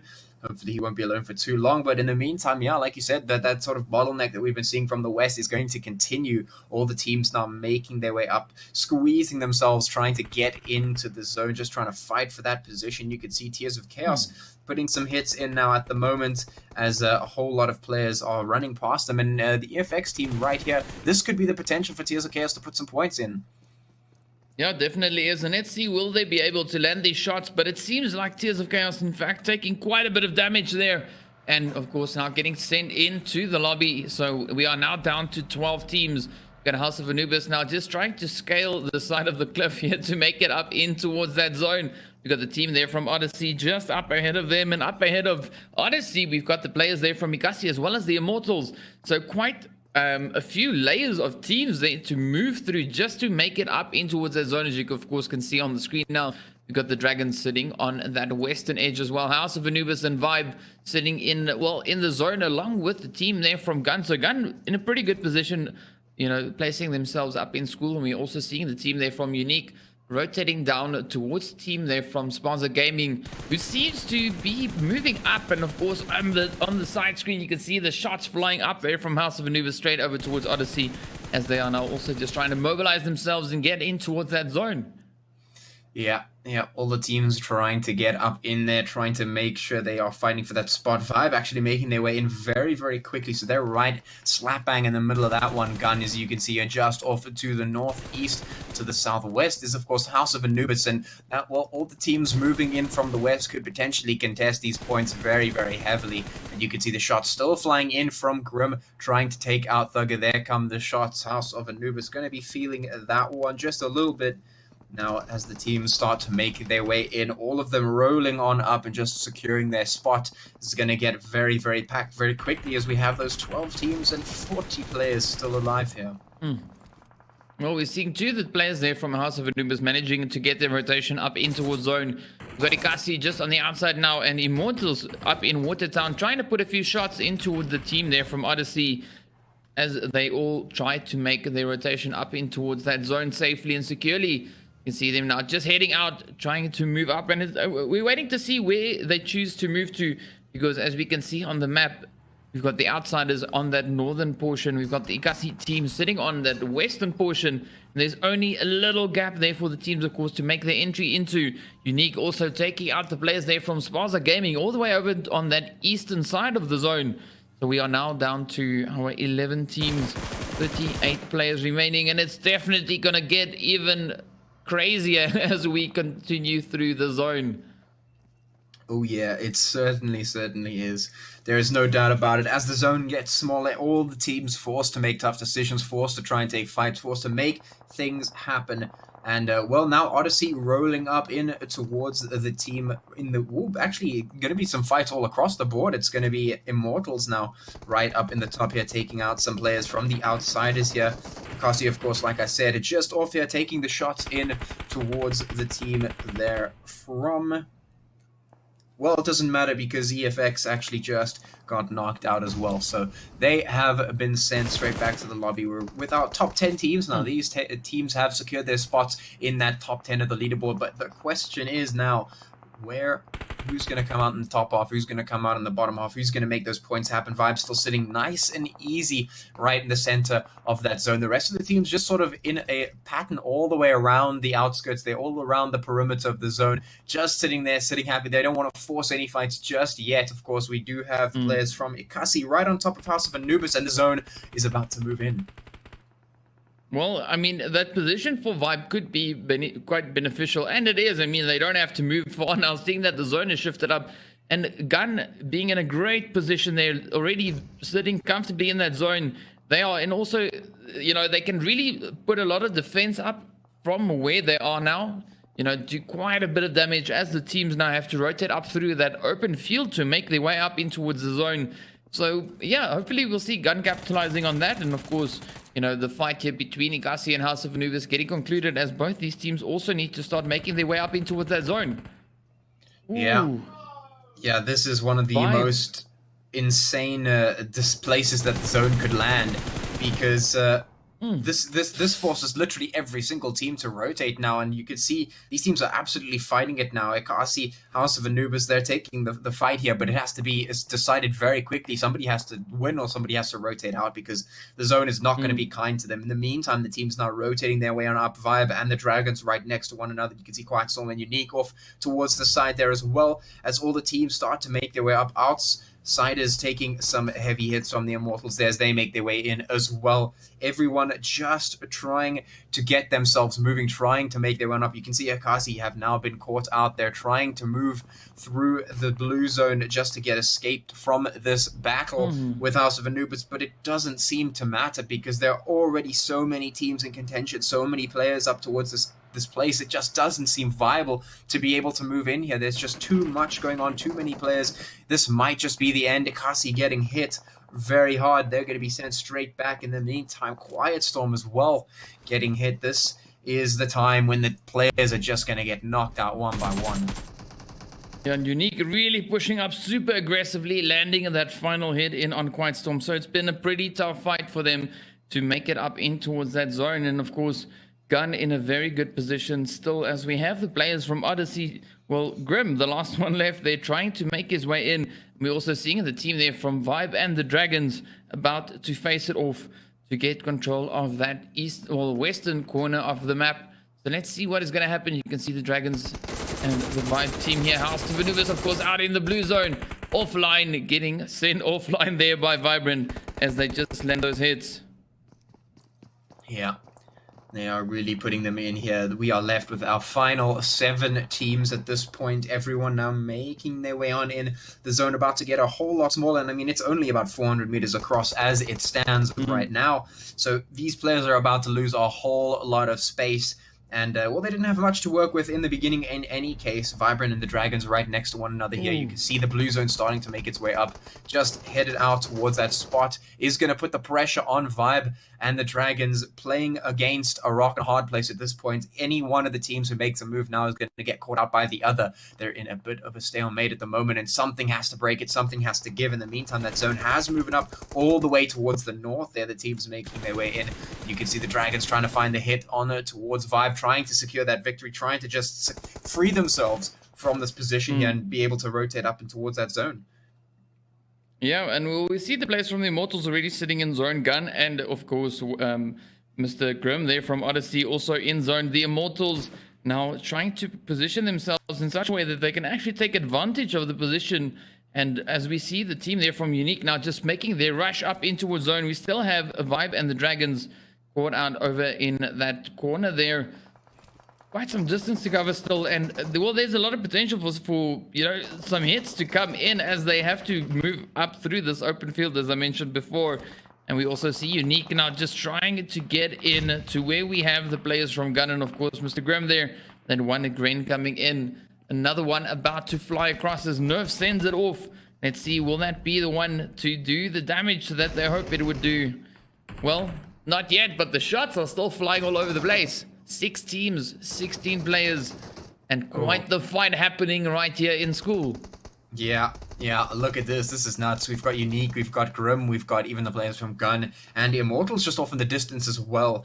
And, well, this is Unique trying to just get some ground, trying to push out Gun from their spot, potentially win it over, maybe get a really great spot in the zone, really putting the pressure on there. You've got the smokes popped all across the board to try and eliminate that vision. In the meantime, the Dragons actually going to be putting the shots in as well as they make their way up. Vibe just off to the side as well. So we've got the teams all just bunched up here around the school position, trying to put the hits in. You can see Gun still trying to leverage their position against the other teams that are surrounding them. The Dragons and, of course, Vibe, who are sitting outside there. Unique have really taken the initiative on this one, really taking the active position here to try and get the push in as they move their way on up into that building to try and flush out the members from Gun.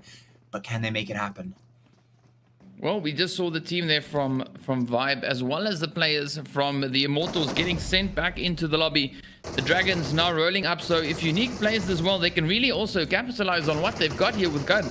But Gun putting up quite a fight, and also now picking off the Dragons as they're trying to rotate up in towards that section of the zone there. Mr. Grimm, of course, just sitting very comfortably, just waiting for someone to cross his path to open fire and, you know, make them regret that decision. So we'll see how this will, of course, then unfold. The zone shifting up over towards that southern side of the zone. So the teams definitely need to get their rotations done, get moving, and we'll see what they're going to do. I mean, this is a pretty complicated, you know, situation that we've got here. So hopefully they can conclude this, or one of the teams decides to move out and we see some, you know, some more developments from this. Yeah. I mean, complicated is definitely a word to use right here. We know we've got Grim just hiding in the space, Gun right at the top, Unique at the bottom, just putting on the pressure, but not really overcommitting to the push. But all of the teams need to rotate, right? They don't have a choice. And actually, Unique going to make the smart decision, not going to overcommit, not going to over-push into this one. They know that they have expended their welcome here. They've overstayed, and they will get out. They'll make sure they can rotate out into the zone. In the meantime, though, Gun, they're like, no, you can't just leave for free. We're going to be tossing those grants out. We're going to be making sure we punish you for sitting outside, for camping outside our building and trying to put the pressure onto us. So right now, this is definitely a difficult situation for all of these teams to be in. Somebody has to win out here. And, well, Gun is trying to put the hits in. Their nades are flying back and forth. And Dragons are probably in the best position at this point as they have moved their way on into there. So they're sitting happily inside the zone. They're just waiting for this chaos to sort itself out. And the blue zone is, of course, now closing in. So this needs to kind of get resolved very, very quickly. You see Broly, they're making quick dash for zone. Will he make it up safely? So far, so good.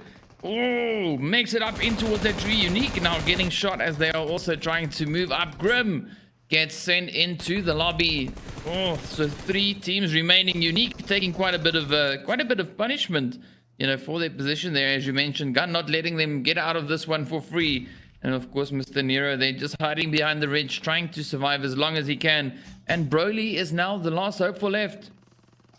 So this is definitely going to be an interesting one. Unique on 2, Dragons on 1, and Gun sitting on 1. So yeah, there we go. Our final 4 players, final 3 teams. Yeah, that was definitely a tough spot to be in, and Gun ultimately coming off the back end of that one because, they were just sort of pressured to stay there. They couldn't win the fight successfully, which means they couldn't really rotate up because they would have lost it in any case.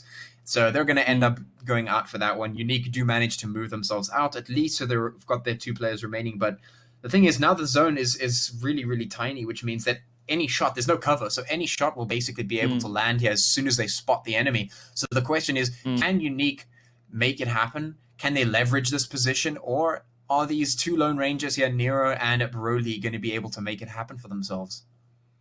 Well, only time will tell. And I mean, the zone is about to close in 15 seconds time. So they have to make a decision and kind of, commit to that, because time's limited. The zone's about to close in, and then they're going to be right there in front of each other. So we're just waiting to see what's going to happen. We've got Broly, of course, just getting up, trying to see if he can spot any of the players just up ahead of him. They do have a little bit of ground to cover. Zone closing in. Broly now in the blue zone. Let's see, will he try now to heal it? Nero, of course, now just trying to creep up, trying to find that position. You can see Broly, just succumbing to the zone, not being able to pop that heal off fast enough. So let's see. There we go. Our last 3. It is Unique up against Nero. So we've got a snake off. Oh yeah, this is definitely a snake off. These players are so close. They are so unbelievably close, and Hades has actually just spotted Nero out. He's just absolutely done the work. He managing to get up super, super close there, just catching him straight out. So some nice timing advantage working out for him. Really, really, really interesting zone, to say the least. Yeah, well, that was quite interesting to see, how this final zone was moving, and how the teams played this, just having that zone in their favor for quite a few rotations. So, it was pretty good for them. Just a pity that, Broly didn't manage to get that heal in from behind the tree to move in, but, welcome to PUBG Mobile. Yeah, I mean, definitely. That was a very insane situation to be in the final zone. And we had our snake battle as well, which we like to see. But, I mean, I want to hear more from the analysts. So, without further ado, let's throw it back to them. Thank you so very much, DK and Patchy. Indeed, an incredible game coming in. As we started the day off, the story was a little on a critical side for Team NFX Unique, but GG's indeed. That Unique gameplay, mate. What a play. What a play. I mean, just where it matters. Unique brings in that A game, and of course, taking them far away from relegation as possible. Yes, absolutely. They were pretty much secured after that second position, but right now they ended things on a very sweet note, getting that chicken dinner.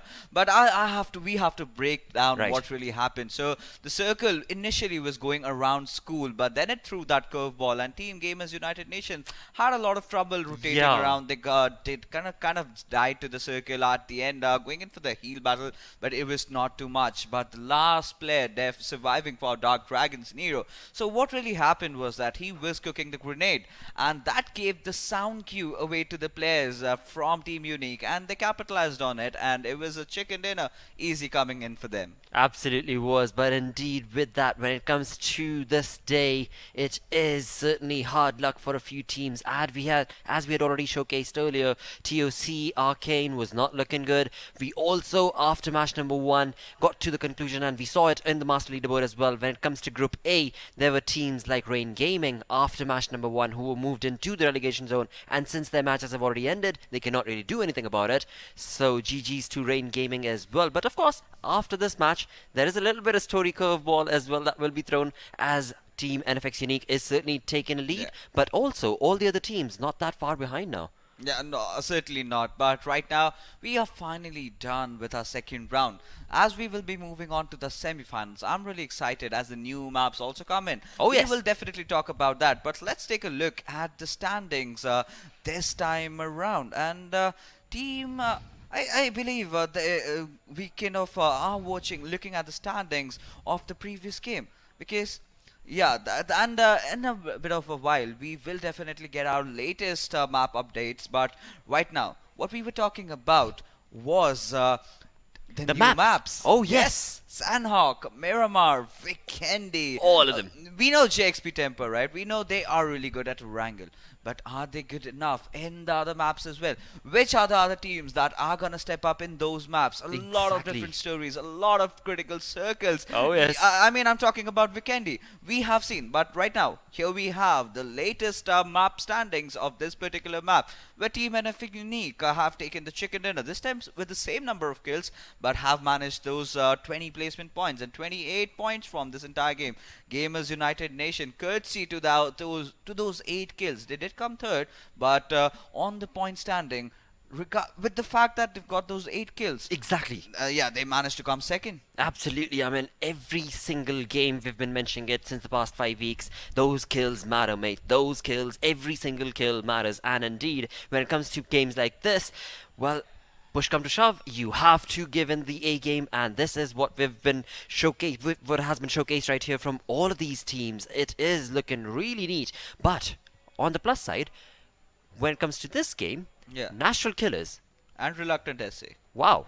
Hey, it's okay. It's okay. It is okay. They I can mean, it live is a with plus that. side, They though, can for live them. with that. But even Team Immortals did put up Right. quite a show. So I really hope to see where they are going to go. But let's segue into the leaderboards as to see which are the teams that have finally made it into the semi-finals of Boy, oh the boy. Umzansi Esports League.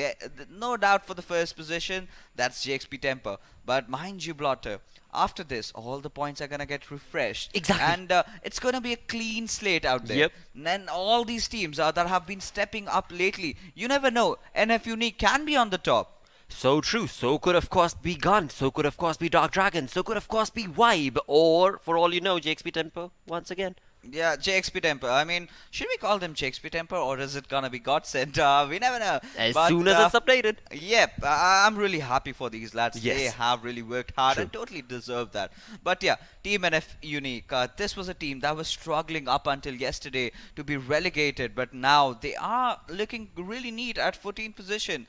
But Dude. there you go, this team's Immortals. Oh my goodness, this is gonna haunt them. That 1 point is where they kind of lost out. Just those kills. Had they had just that one more point, one Ouch. more kill in the final game, could have been in the safe zone.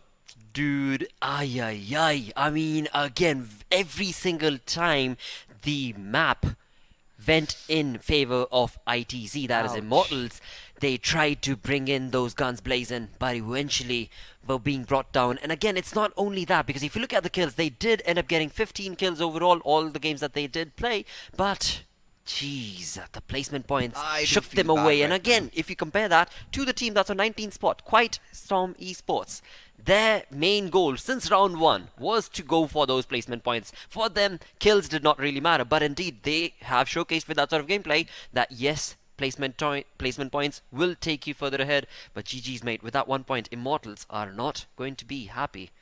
Yeah, Not going to certainly. be happy, mate. They're not going to be happy at all. I mean, yes, placement points will definitely make you qualifying to the next stages, but Right. kills is where you have to focus. Kills, you have to get a lot of kills to make it onto the top, where JXP Temper are. Like, that was again a one team outing in Right. the second stage. Like JXP Temper 285 points. That's not a joke. True. I mean, now the other thing that I am looking forward to is, so if we look all the way back to week 1, right, when it all started off in the PUBG Mobile segment altogether, we had 32 teams. At that point in time, the conversation always led down towards, alright, so if we've got new teams, every team is going to be trying to understand, based on the map, what are the drop zones like, what are the drop locations like. But as we move on from round 1 to round 2, we were asking for aggression, and indeed aggression has been brought in by these teams. But from now, as we move into the semi-finals, where indeed every single day you're looking at 2 matches, of course, back to back, but the maps are going to keep switching along. And that is where I hope these teams are going to be very well versed with all the maps, because again, I do not want the momentum to go down amongst these teams. Yeah, absolutely. But you know what I'm really excited for the other teams to step up. Right. Maybe Vikendi is their calling. Maybe Shanhawk Maybe. was their map, or maybe they can shine in Miramar. Absolutely. For that, of course, you're going to have to wait just one more week, because next week is when the semi-finals will kickstart. But right now, we do reach the end of our PUBG Mobile segment. Stick around as we go on a very short break, because coming right up is Tekken 7.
Hello and welcome back once again to Umzansi Esports League by Nodwin Gaming. You're joining us live on Jinx TV, and this is week number 5, final day on us, and indeed what's about to get started is some brawl in action that is indeed going to take place in Tekken 7. And joining me on the endless desk, it is the incredible Phoenix to talk more about the game. Welcome, dude. Thanks a lot, Blotter, for the introduction. And today we have two sets of players who are one of the most amazing player in the series, and the amazing, if we talk about the player name, which is T-Hawk and T4M-Dog. Yep. And while looking at the T4M-Dog, we already know that which is his favorite character is Marduk. Yep. Absolutely. And when I talk about T-Hawk, I just looking that his favorite character is Jin. Yep. They lost their previous match. They didn't won their previous match, but I am hoping that today we are just going to witness the fight between them. It is going to be very amazing. And let's have a look at the standings. T4M-Dog is on the 5th position, and T-Hawk at the last. He played 3 matches with 0 points. Absolutely. As of now, T-Hawk has not been able to grind against this uphill battle when it comes to the league itself, but I'm sure today is going to be a deciding day. Today is going to be one of those dominating days coming in from one of these players, for which of course it is time to get into the game. But before we get into the game itself, Phoenix, what do you think, mate? When it comes to T4, do you think his aggression is going to be on point against Hawk, or probably it's gonna go Jin. a little, yeah? Yeah, I just thinking that Jin have an upper hand because the frame, if we talk about the frame rate, Right. he's having an upper hand. But the range is quite good if we talk about the Marduk. But I'm Okay. really focusing that who is going to get the win. Absolutely, and with that, now it is time to get into this game itself with our casters, who again are none other than Gas Mask Guy and Mr. Chocolates. Over to you, mate.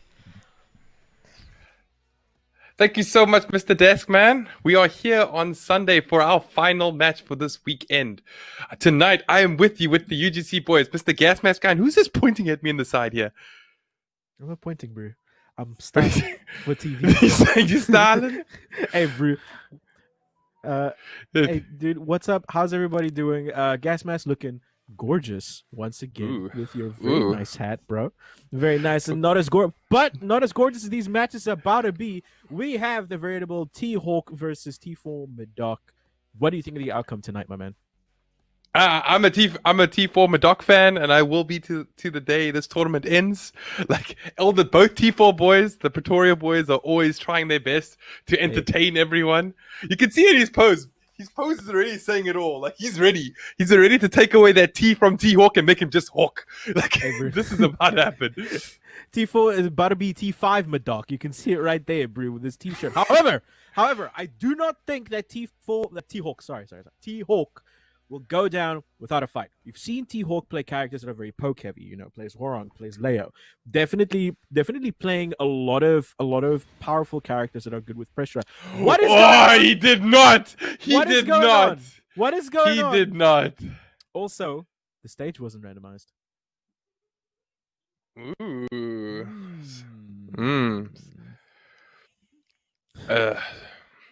So this is quite strange to me. I am very I am confused.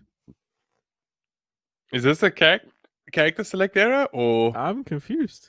is he a Murdoch player as well? I don't know. He's coming here with his top hat. He's Let's ready. see what happens, bro. Yo, that's a mind game. Like legit, this is a mind game. Even the casters is like But big down forward 2 launch. Tries for a nice ground grab there. No ground grab. Oh, goes for a See, blockable. the thing is, what T-Hawk has done now, he's literally trying to pick a fight with someone's main. He's Well, that worked out. like, to be perfectly honest, he's not doing bad. Oh, it drops the combo. No tick. Oh, good. That is a tick. Good tick. Wow! Just stops the momentum dead with this race. T4M-Dog taking the first round. Dude, I won't lie. Murdoch's grounded pound is the most intimidating thing in this game. Oh yeah, dude. Oh yeah. T-Hawk definitely actually doing a lot of work with Murdoch. This is looking pretty solid. Nice tech by T-Hawk. Trying to bait it out with those heavy plus I'm rates. so confused about what's happening. T-Hawk has Dude, come with a new character every It doesn't. single week. It doesn't matter. T-Hawk is doing work. Tries to use the shove for the CH launch. Oh, no tick. Nice, and converts into the punish. Nice, big damage. by oh, dude, my gosh, bro, that was like 60 damage. Oh, nice pick on tackles, the tackle. The tackles are starting. Tries the low there. Oh, Oh, gets a counter hit low, but wasn't able. Whoa, goes behind. Back turn. You don't get the mount on back turn. Yeah, you don't. While standing one, stays invalid. It stays in the stance to keep the pressure. Oh, big counter hit. Oh. Tries down back two. That down forward too, trying to break the glass there. Ooh. Oh, yeah. Oh, counter hit, switch sides. Oh, unblockable! This is why he is T4 Madoc, and this is why he will just be named Hawk after this, because he's going to be T5 Madoc after this game. Exactly what you were saying. Picking a fight with someone's name. He literally, like, this is the thing. This is the thing, right? Yeah, he said it with his name. Not even forget about his name. His name. T4 Jin. The T4 boys, right? You can expect maybe a certain mix-up from them. T4 Jin doesn't even play Jin, right? Plays Law Paul. Not Madoc, bro. T4 Madoc plays Madoc. It's his main. I've never seen him play. I don't think it's switched ever. I don't think he's ever played another character than Murdoch. T-Hawk was playing against someone with his main. And the big thing here is that both players had the matchup knowledge. They did. That's why it was... No, but like, I beg to differ. I think T4 Madoc has way more matchup knowledge because he knows the character back to front. You don't do that. He knows him Facebook, bro. I'm telling you. He understands the character and therefore had the matchup knowledge. I feel like T-Hawk may have been outclassed in picking Murdoch. However, we'll have to see where that goes. I feel like he just needs to go with Horong. Just go with Horong.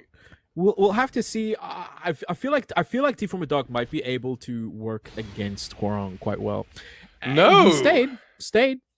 Just change stage. No problem. No problem. I think he feels like he can get a W with Murdoch.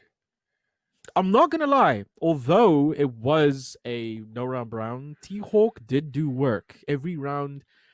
Okay, until the last round when like T4 Madoc knew exactly what he's doing with his Murdoch. Yeah. Okay, I'm not gonna. Yeah, I disagree with this choice. Like T-Hawk's Horong is good. T4 like Madoc, I feel like he should have been playing with it. T-Hawk with 0. T-Hawk has to make some sort of change. Say it. Adjust. Change. Oh, okay. That you're gonna bring out the adjustment. Sending names, you know what I mean? Ayo, T4 Madoc coming in. T-Hawk asking, where do I park? My man ready to play. No, dude, I don't think Murdoch will ever have problems with parallel parking. No, dude. He can just pick up his car and place it. Hey, dude. Oh, nice. No tech. For a lot of damage. Oh, nice with that big haymaker.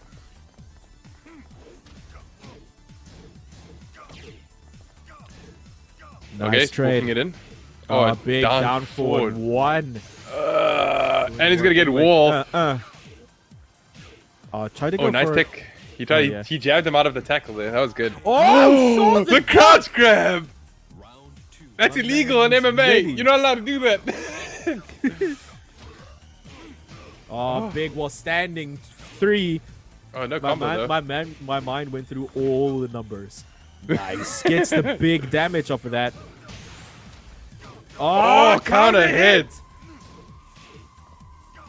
Didn't go for wall carry, but decided to still keep the pressure on. No tech. Oh my gosh, these lows. That low. You can't low parry that. T4 Madoc ready to end this quickly. He's like, you pick my main, this is what you get. Oh, counter hit. Goodness. Oh, I know what he tried to do. He tried to get the air throw. Oh, goes with a giant throw! With the unblockable on the wall! I can't even say anything! And with the low. 7 golden letters. To T4 Madoc. Who's number 1? T5 Madoc is number 1. Yo, damn. Like, I don't even know. That Murdoch was unreal. Like, he's throwing, he just threw like 3 unblockables. Oh my in a set. gosh, that was so. Like, do you understand the disrespect that he just doing unblockables in the middle of the set? The problem with that unblockable, it comes out so quickly, doesn't do a lot of damage, but you can cancel it. You can be cancelled. You can splat. You can balcony break. It's a powerful unblockable that he was using to his advantage. I don't know what happened. I don't know what happened. T-Hawk froze. I think he froze in that last set. I feel like he sort of switched characters. I don't agree with him sticking with Murdoch after that first set. Well, I mean, Like maybe he saw yeah. something I didn't, but from what I saw, I feel like his Horong would have done a lot better. I feel I kind of gauge and understand why he stuck. I feel like he would have done he could have done I think he had the potential to do a lot better. Anything else from your side, Gas Mask? No, just hoping everyone's having a great weekend, staying safe, staying sanitized. And what about yourself? Hey, bro, for me, I'm end it off in like this good week we've had. This has been the UGC boys, myself, Mr. Chocolates, and the hostess with the mostest, Mr. Gas Masker, and let's throw it back to my twin. All right, back to the twin indeed, mate. But what a game! What a game! I mean, Absolutely. T4, dude, you did not like that character being picked against you, mate. What miraculous energy coming in from T4 M-Lock today. T-Hawk stood no chance. Absolutely true. I'm just thinking, what is the strategy of T-Hawk? He's just going to choose the Marduk, which is his favorite character. T4 M-Dog favorite character is Marduk, and T-Hawk thought that he's going to choose his character and trying to beat him. Right. But we just saw what just happened. Ouch. M-Dog, just T4 M-Dog, just annihilation from his side, winning 3 games in a row, and at the end, he just proved that why Marduk is his favorite character, and he just got that 7 golden letters flashing on the screen. And I'm literally impressed by the gameplay of T4 M-Dog. We just saw a perfect domination from his side. We can see, and I'm literally hoping the same gameplay in the further matches. Absolutely. I mean, that sort of aggressive play coming in from T was incredible to see. But indeed, with that, let's also quickly have a look at how that is going to reflect on the leaderboard, because I'm sure T4 is looking really neat. And as of now, he is looking at 4th position with 6 points, 4 matches played, 2 wins and 2 losses. Okay, what a balanced gameplay from his side. He's just having 6 points, which is a nice thing. But T-Hawk just have to do something. He have 0 points, played 4 matches, lost 4 matches. He literally have to do something, because today the event is over, because the games are over. In the next week, when he's just going to play, he have to do something. His strategies are going to be different, and maybe he's just going to be shift toward his best character, which is Jin, right? Well, hopefully he would. Hopefully he would, because again, today the decision coming in to choose Marduk itself seemed a bit fatal. But then again, that was perhaps his strategy. He was trying a different approach that did not work out, which is again okay, because after all, when it comes to Tekken 7 or Tekken in general, it is a very, very fast-paced game. And of course, if a strategy don't work out in those 60 seconds, you know for a fact the next 2 rounds in that first set game itself might not give you the end result that you expected. But that's okay. That is okay, because 4 games are done. There's still long game left, and so many days that will still provide different opportunity, but certainly an opportunity to T-Hawk. And with that, I keep my fingers crossed for the lad. But along with that, we do reach the end of our segment of Tekken 7. Stick around as we go on a very short break, because coming right up is going to be Counter-Strike.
Hello and welcome once again to Umzansi Esports League by Nodwin Gaming. You're live joining us from Jinx TV, and I certainly do hope you're doing great and having a wonderful weekend. We've had an aggressive day altogether, starting from the top. It was a massacre coming in, and as we move on along, right now it is time to get into some Counter-Strike, for which of course I do have analyst, the amazing personality, and a humble person. It is my friend, and it is Super Johnny joining us once again to talk more about some CS. Yeah, thank you for the lovely welcome, and today in CS, it is going to be an intense matchup. I think the pace of the game that I expect for today is going to be similar to tomorrow, because the teams that are going to be playing, the history between them, the sort of history of the teams, it's going to be similar to the ones that we had for yesterday's lineup. And if we have a look at the teams, it is going to be ATK CS versus White Rabbit Gaming. So ATK, we did see them having an aggressive game style, just like the gentleman. White Rabbit Gaming, they haven't played many games, but the lineup does show up when it's required. Absolutely does. I mean, one thing that we can say for ATK is that this is the team that started it all in week 1, day 1 itself, and right then and there I saw a team that is full on energy, full on aggressive right off the get-go. And I mean, that sort of a momentum that ATK is on, I believe this match, they are looking really strong. But on the other side, of course, White Rabbit haven't really played that many games. So they're going to be trying to bring in the A game as well and try and hopefully bring in the domination against ATK. Definitely, because White Rabbit desperately need the victory in today's match. Have played 2 games, have lost both of them. Today is also going to be a hard match for them against a team like ATK. A team that's super aggressive. They like the fast-paced game, and just like yesterday, today we have Nuke as well.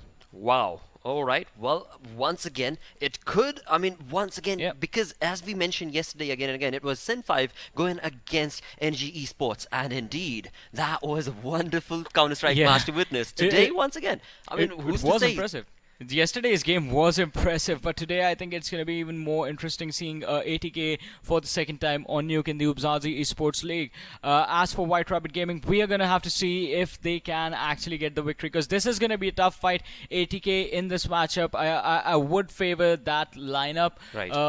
Just because of how they have been performing so far. But once again, the sample size of the matchup that White Rabbit Gaming have played so far, it's not that big. 2 matches played, ATK, even them for just 3 games played. But the 3 games that they did play, it is the teams that they played those matches again. Yes. That's what matters. That is so very true, because right off the bat, like I said, we saw on day 1 itself, ATK take the reins against Sin5, where indeed the dominating aggressive gameplay, that the momentum that ATK started off with was tackled very beautifully by Sin5, but as the momentum progressed along towards ATK's side, we did see them go up against Gentlemen, go up against Goliath, and what a play they have showcased. So indeed, today, all eyes are certainly going to be on ATK, but on the other side, the momentum starters, probably White Rabbit Gaming, they might just be able to bring in that top-notch performance, where indeed, once again, we could witness on Nuke what we witnessed yesterday. With that, let's quickly throw it to our casters and get this game started.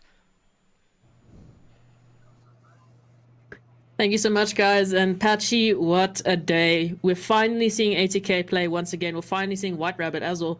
Both of these teams we haven't seen in a while. What we have seen quite a bit in a while is Nuke. So once again, we're going to have to talk about it. We're going to have to talk a little bit about White Rabbit and ATK. What are you expecting? What are you waiting for? Well, I can tell you what I wasn't expecting, and then that was to see another Nuke again. We're going to be finding ourselves on this map. I can't say I'm overly excited about it. I mean, it's a decent map to see. You know, that is well and good. But we've seen it a bit much. I sort of wanted to see something, a little bit of a change up, something different. But we're on Nuke once again, and we know what we're looking for here. We know what we're looking for. We're looking for some momentum. We're looking for just some good, solid gameplay coming out there. And honestly, I don't expect anything less coming out from ATK. I expect them to be able to show up here. The question is, are we going to see that from White Rabbit? The performance that we've had from them, the pool is not very big, but I'm definitely expecting them to at least show us something here in this match against ATK. They're definitely going to have to do something now.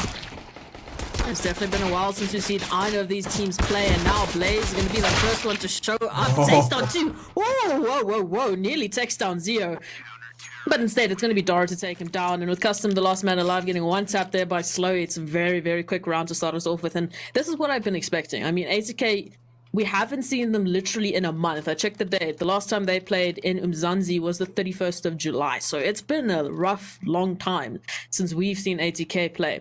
Whereas with White Rabbit, it's been about a week and a half since we've seen them play. So both teams have been out of our sights for a while. So they've had some time to work on these things. They've had some time to, come up with a couple of new surprising strats that I'm hoping to see tonight. And ultimately, the synergy should be a lot better from both of these teams than what we've seen so far. Not saying that it was bad to begin with, but now it might be a whole different type of monster. And here we go, Faye starting it off already, shutting down that ramp aggression and Slowy. Oh, these SMGs, what are they doing? No, Slowy, what are we doing? 3K already, looking for the fourth. One tap it away. There we go. We take it. What a second round. I mean, again, pistols for White Rabbit, but now we start talking a little bit about one round closer to that bye. Yes? Yeah, I mean, usually we see the team that wins that first pistol round, they get to whip out those SMGs, really put themselves on the board. Usually they take the win, but I mean, that was a very, very dominant win. I mean, I didn't see that going as soon as I think it was Slowy going outside there, just outside along with the SMG tapping 3.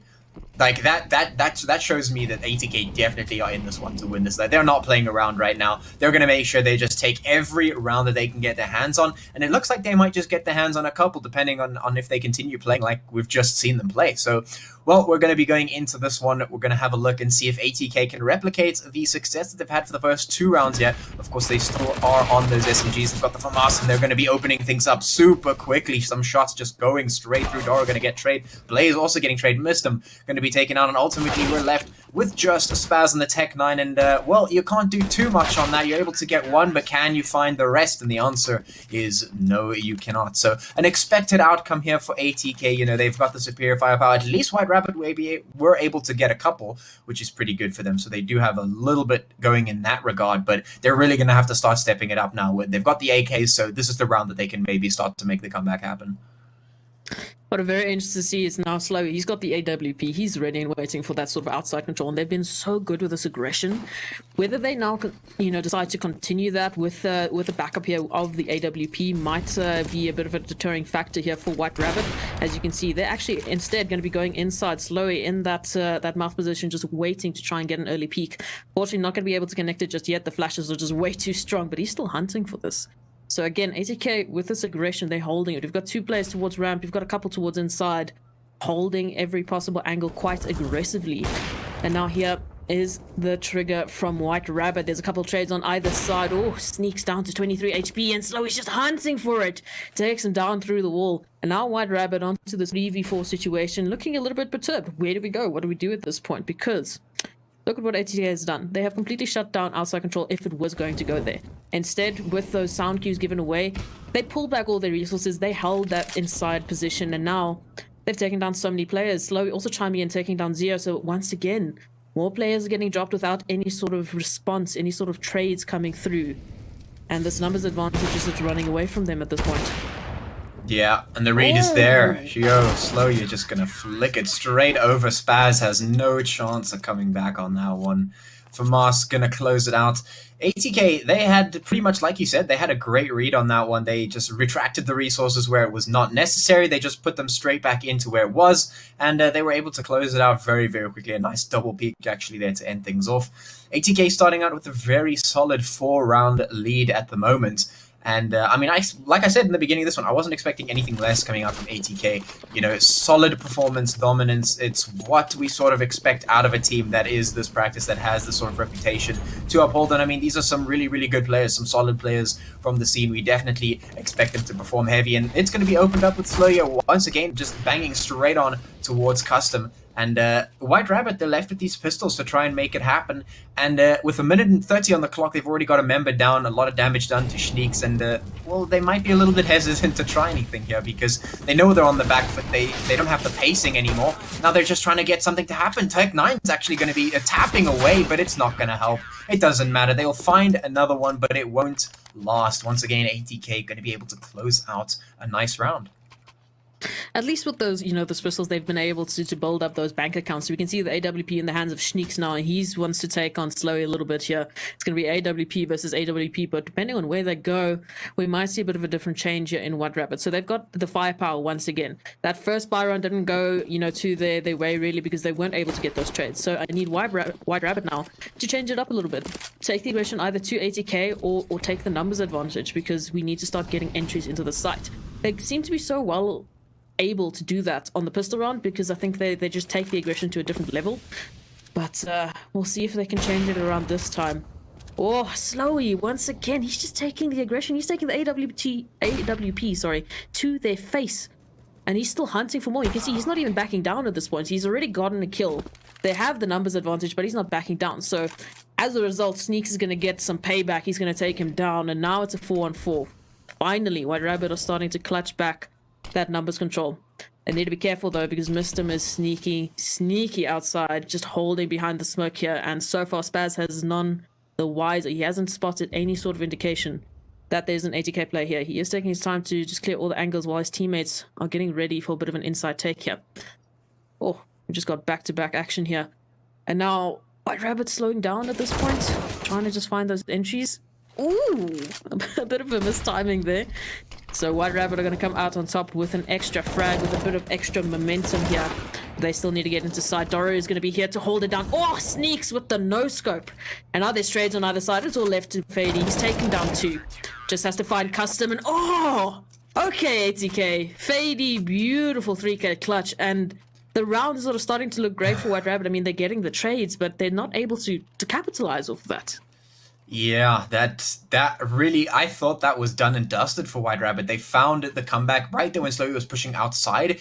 He got one, but the trade was then. I was like, okay, that's a great way to start things out. And then they got another one. Mistim wasn't able to get the advantage there outside around the box, the crates. And I thought, wow, they've really got this. This is the round they can definitely convert. And then suddenly, 80k are just out here making everything happen, just making sure that they're not losing the round that they should have lost. White Rabbit just not able to close it out for some reason, and now we're going to be going straight back to the pistols for White Rabbit, and that is just not going to be enough to make it happen. Now the Deagles are going to fly in to find Mistim, but Slowy is still just clapping out here with the AWP. It's more than they can handle. The shots just flying. Slowy just absolutely dominating with the AWP. He's 17 for 1. We are on the 7th round. Slowy, I'm going to need you to just take a breather here at this point, because I don't think we can cast as fast as you're shooting shots at this point. I mean, look at that. That was, what, a couple of seconds? 4K? I mean, yeah. I don't think I've seen a faster 4K with the AWP there, other than a couple of Galats. But my goodness gracious, you can see the confidence here from 80k are just brimming. And they're ready to take this. It's going to be a tough fight here for White Rabbit if they don't find a way to shut down this momentum here from 80k.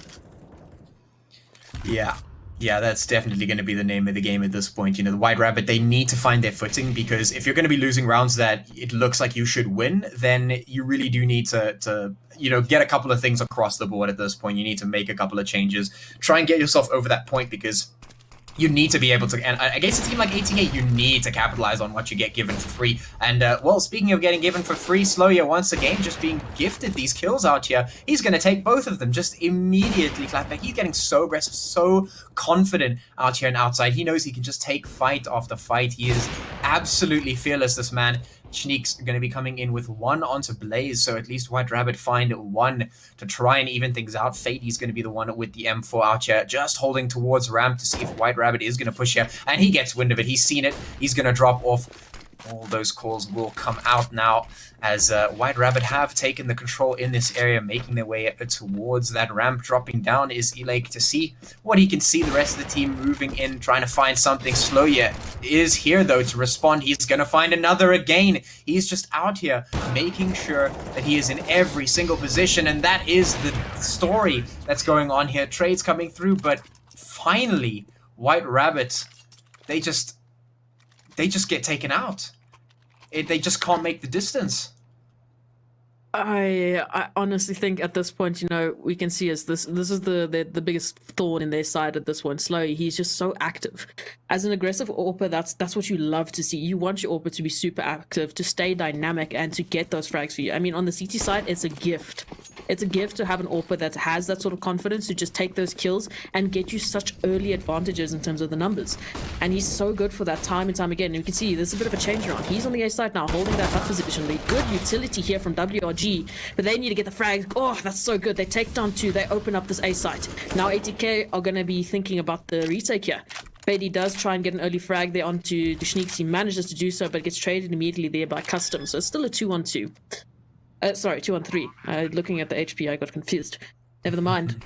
ATK with the retake here. They have a lot of focus to really put on their economy at this point. Slowy and Fady, sorry, the only real players that have the economy for the next round. But with all the rounds that they have at this point, I don't think they need to stress too much. They're going to be hunting for this. They want to take this down. Custom the first to drop. Zeo with a good response there with the Tech 9, somehow managing to make this work as WRG. Beautiful round to bring that back. But in terms of what we're going to be seeing here, the money looking at ATK, they should be able to buy this round. I just want to see if White Rabbit can actually continue this. Because they're managing to get into A site relatively okay. They lose a lot of players in the process, but it's been the most successful, I'd say, so far. Yeah, I mean, we wanted to see if White Rabbit could find their footing. That's what we were looking for. And I can't say I'm 100% convinced. The fact that they managed to close that one out is really, really good for them.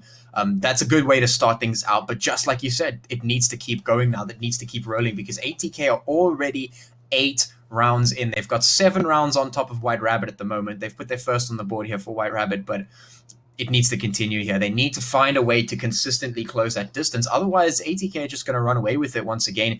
We've been seeing this performance out of Slow. He's on 20 kills at the moment, and he's not looking to slow down anytime soon. I think he's just going to keep the pace up here. He knows that they really can just make this happen time and again. And the question usually that we ask is, well, maybe the team will be able to get into the second half. Maybe they have a better showing in that instance, but at this point, is that really going to be enough for White Rabbit? If they don't put the rounds on the board now, if they can't get at least 5 rounds, maybe more, then I think that the next half is just going to be completely so high out of reach. It's going to be ridiculous. It doesn't matter how good you are. If you're going into the second half really, really so many rounds down, then it is going to be difficult. Luckily, we're not so far away at the moment. We still have a couple of rounds to put on the board before we get to the next half. So White Rabbit still have a couple of rounds to be able to get for themselves, but they need to make it happen. They need to close that distance. So I think right now we're waiting for a reconnect on the side of White Rabbit. But in the meantime, I mean, this is the CT side for ATK, and usually what you see is that the strength out of the CT side is the fact that they can play back. They can play a bit slower, more passively. They can play angles, but that's not what they're doing. ATK is just getting super confident, super aggressive. They're just getting out there, and it's working for them. And in a scenario like that, you have to be kind of worried, because if this is how they're playing the CT side, then I mean, their T side's got to be just as solid, surely. I would agree with you, especially just with the pace that they seem to be running away with this. They definitely have the reaction to just take it, to White Rabbit time and time again. But yeah, I agree with you. If they're going to be playing their CT side like this, I would be shaking my boots personally. But thankfully, I'm not the players playing. White Rabbit instead will be, and they're a little bit more professional, a little bit more experienced than I am. So for them, I definitely think they need to start shutting down Slowy permanently. You can't let him just run around and, I like this. Some bit of utility, finally a little bit of a different play here. They want to take this towards Secret. Fady and Slowy already on the rotation. Fady still just holding Slowy's back here, where Slowy's going to be the first and only defender thus far for ATK on this B-bomb side. Oh, he's been so good with this orb. Fady shut him down quickly. It's going to be all the time that ATK need. There's the one. Oh, he flicks with the second. Can't connect the shot. Oh, finally he's taken down. I think that was possibly the quickest trade I've seen thus far, but Fady is still here on the site. He's still here to take this for ATK. Wasting quite a bit of time here. White Rabbit's still looking to get that bomb planted, but they've got so many crosshairs to deal with and not a lot of utility to help them out just yet. A couple of flashes need to get through, smoke potentially to get that cross. Bomb needs to start getting planted because at this point, ATK are just rotating around and setting up for this retake. Fady going to be the first to just throw a couple of pot shots. see if you get lucky here. But Daru instead is going to take that first kill there onto Zio. Oh, with the jumping, missed him getting taken down. Thankfully, his teammate is there to get the trade, and now it's all onto Schneeks' backs. Oh, it's way too much to do. ATK are so good at double peeking every single possible fight if they need to.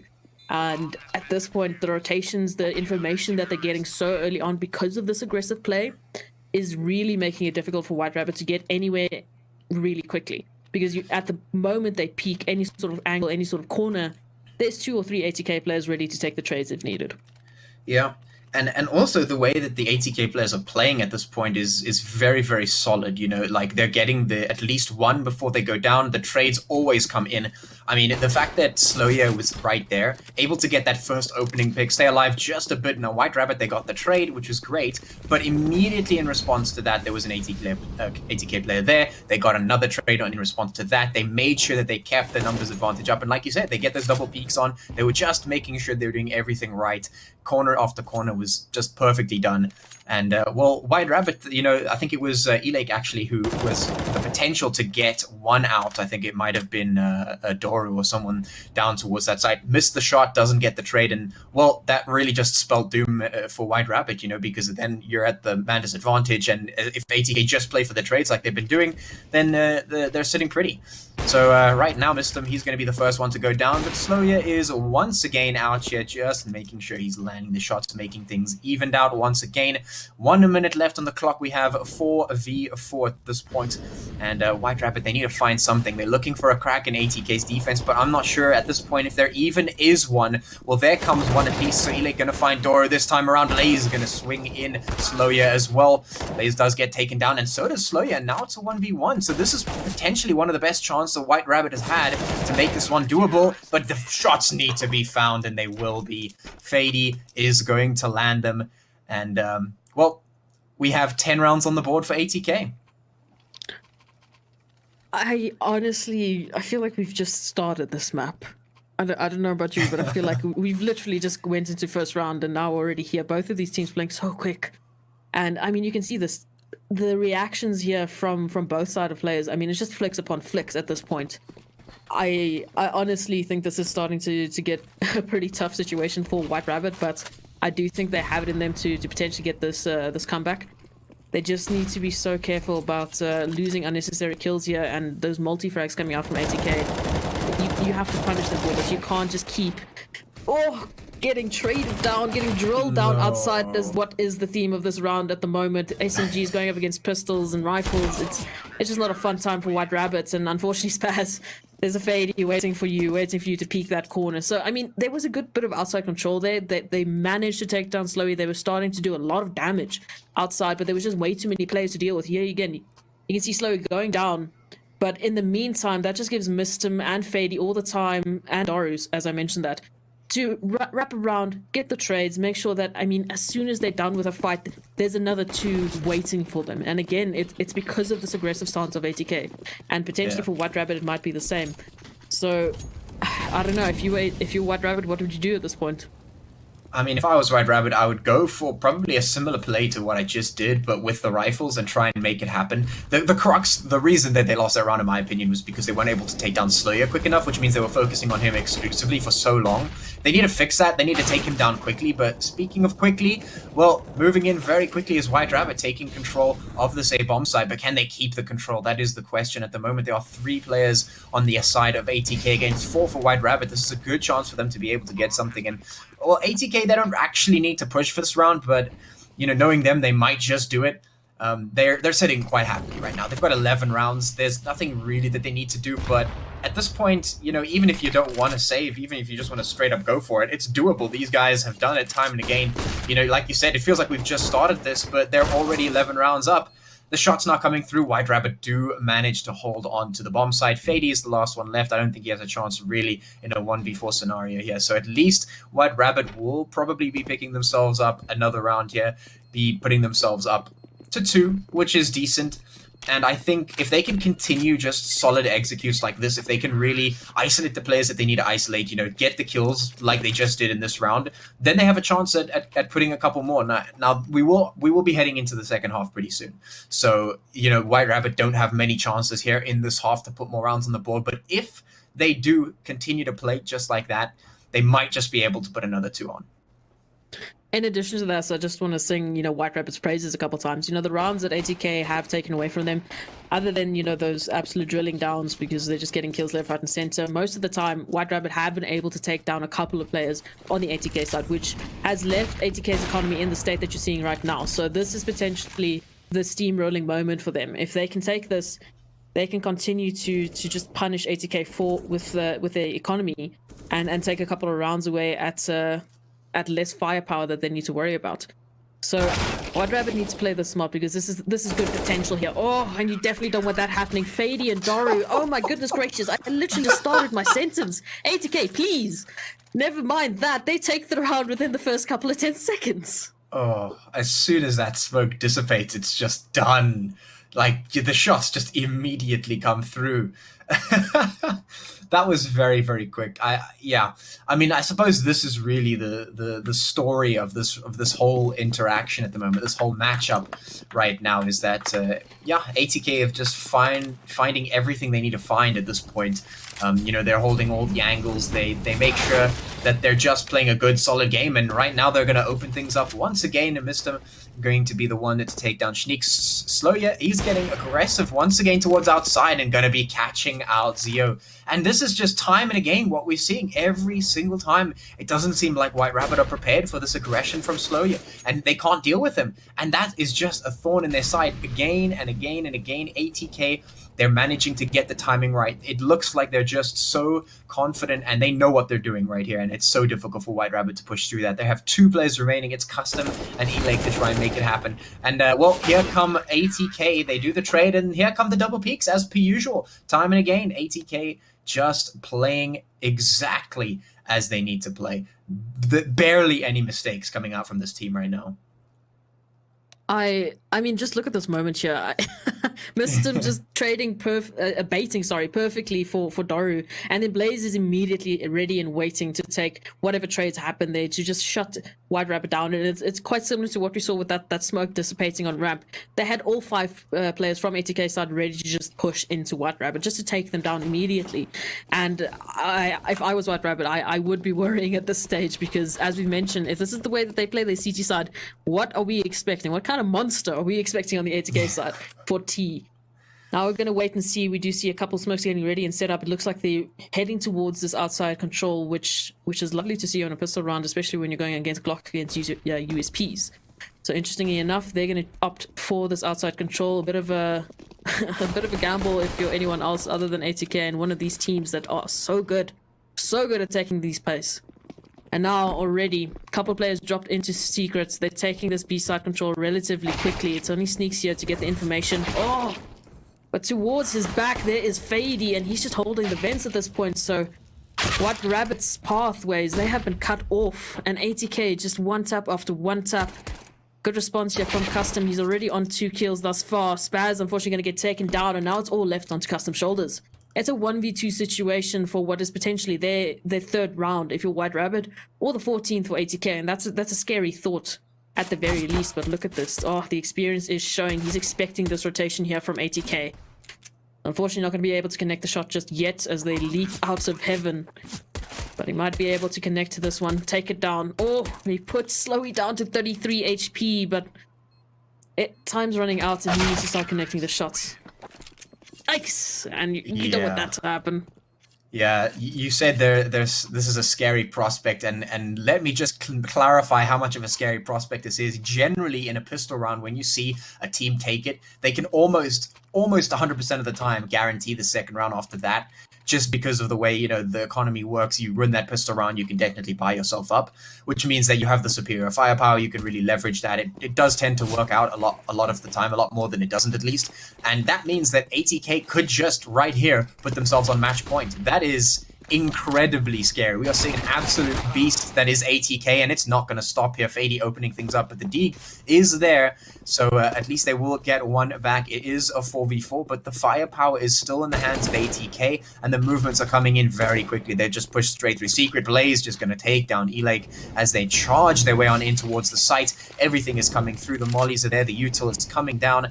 to stop a White Rabbit from getting any chance at taking this one back. Schneek's trying to anchor the site with the Deagle. He's able to take more than he was ever expected.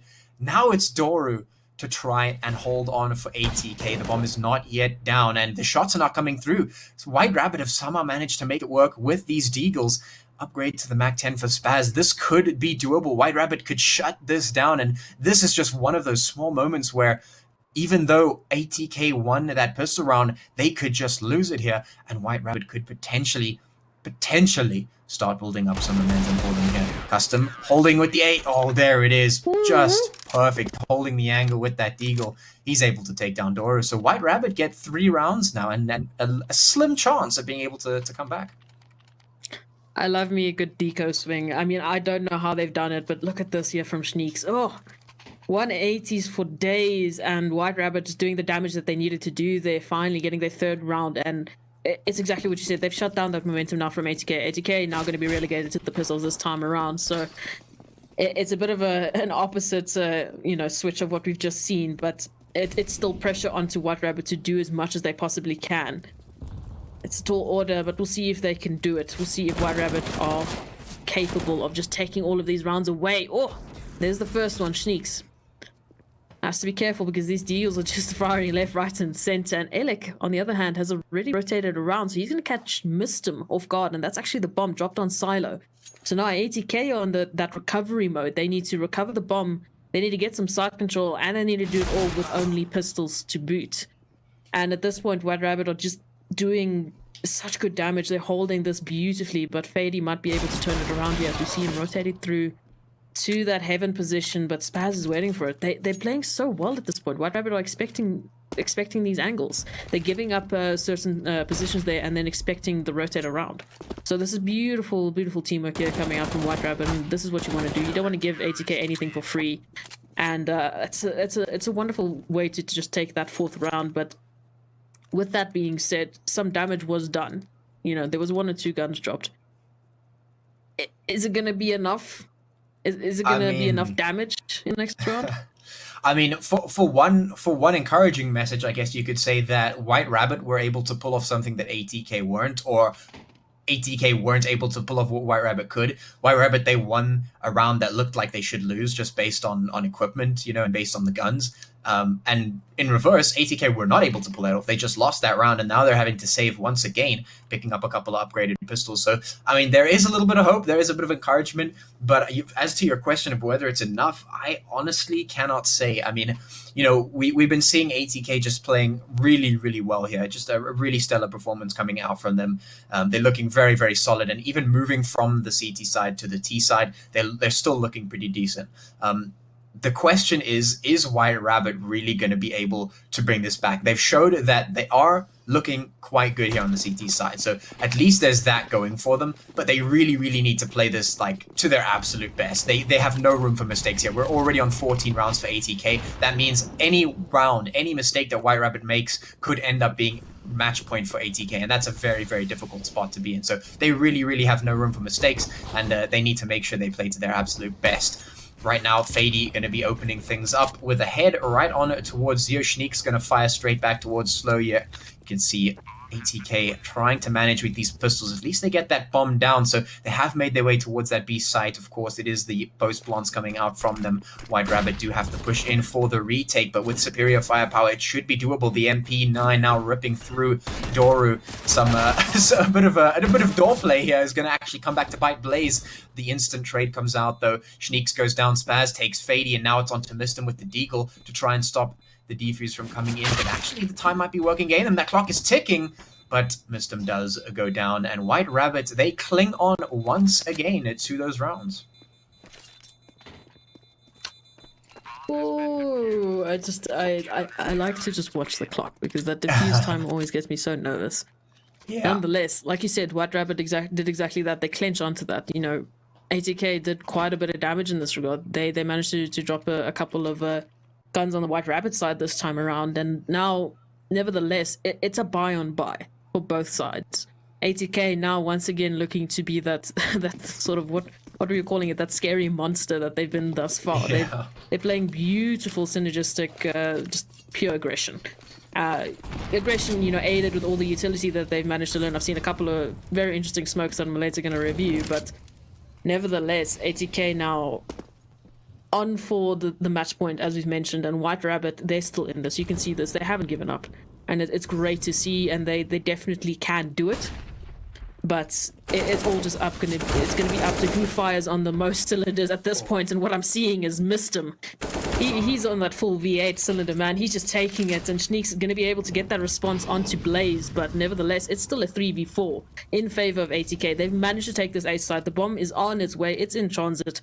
It just needs to get planted, and now Zeo, Sneaks, Custom, minus Zeo, on for the retake, on to deter, dissuade ATK from getting match point, and missed him, finishing it off with the 3K, making this so difficult, putting all this pressure now onto Custom's shoulders. I don't see a round where he can take this at this point, because ATK are not giving anything for free. You can see they're just hiding it, slowly gonna finally swing and take him out, but they're just playing time and time again, just down to the clock. They're making it so difficult for White Rabbit. Yeah. I think what I'm seeing here, what I'm seeing happening right now on this map is that White Rabbits, the performance that they're showing us right here is very, very competitive, right? But the difference, I think, in this whole setup is the fact that ATK started on the CT side, and what they brought on the CT side, White Rabbit did not expect whatsoever. And ATK were able to take so many rounds that now that they've switched, and now that things are a little bit more competitive, White Rabbit feeling a little bit more comfortable, they're able to really just play normally, because no matter what they go, even if they go round for round, ATK still win. So, they've put themselves in such a good position based off of that first half, and now they just need to close that gap. And that's a very interesting way to start things out. Schneeks, he's going to find one. White Rabbit looking pretty decent here. The trade comes through at the moment. White Rabbit still in a decent position as they take out Mistim as well. It's 2v2 now. Custom goes down slowly, and Blaze the last two. Zeo and E-Lake for a White Rabbit.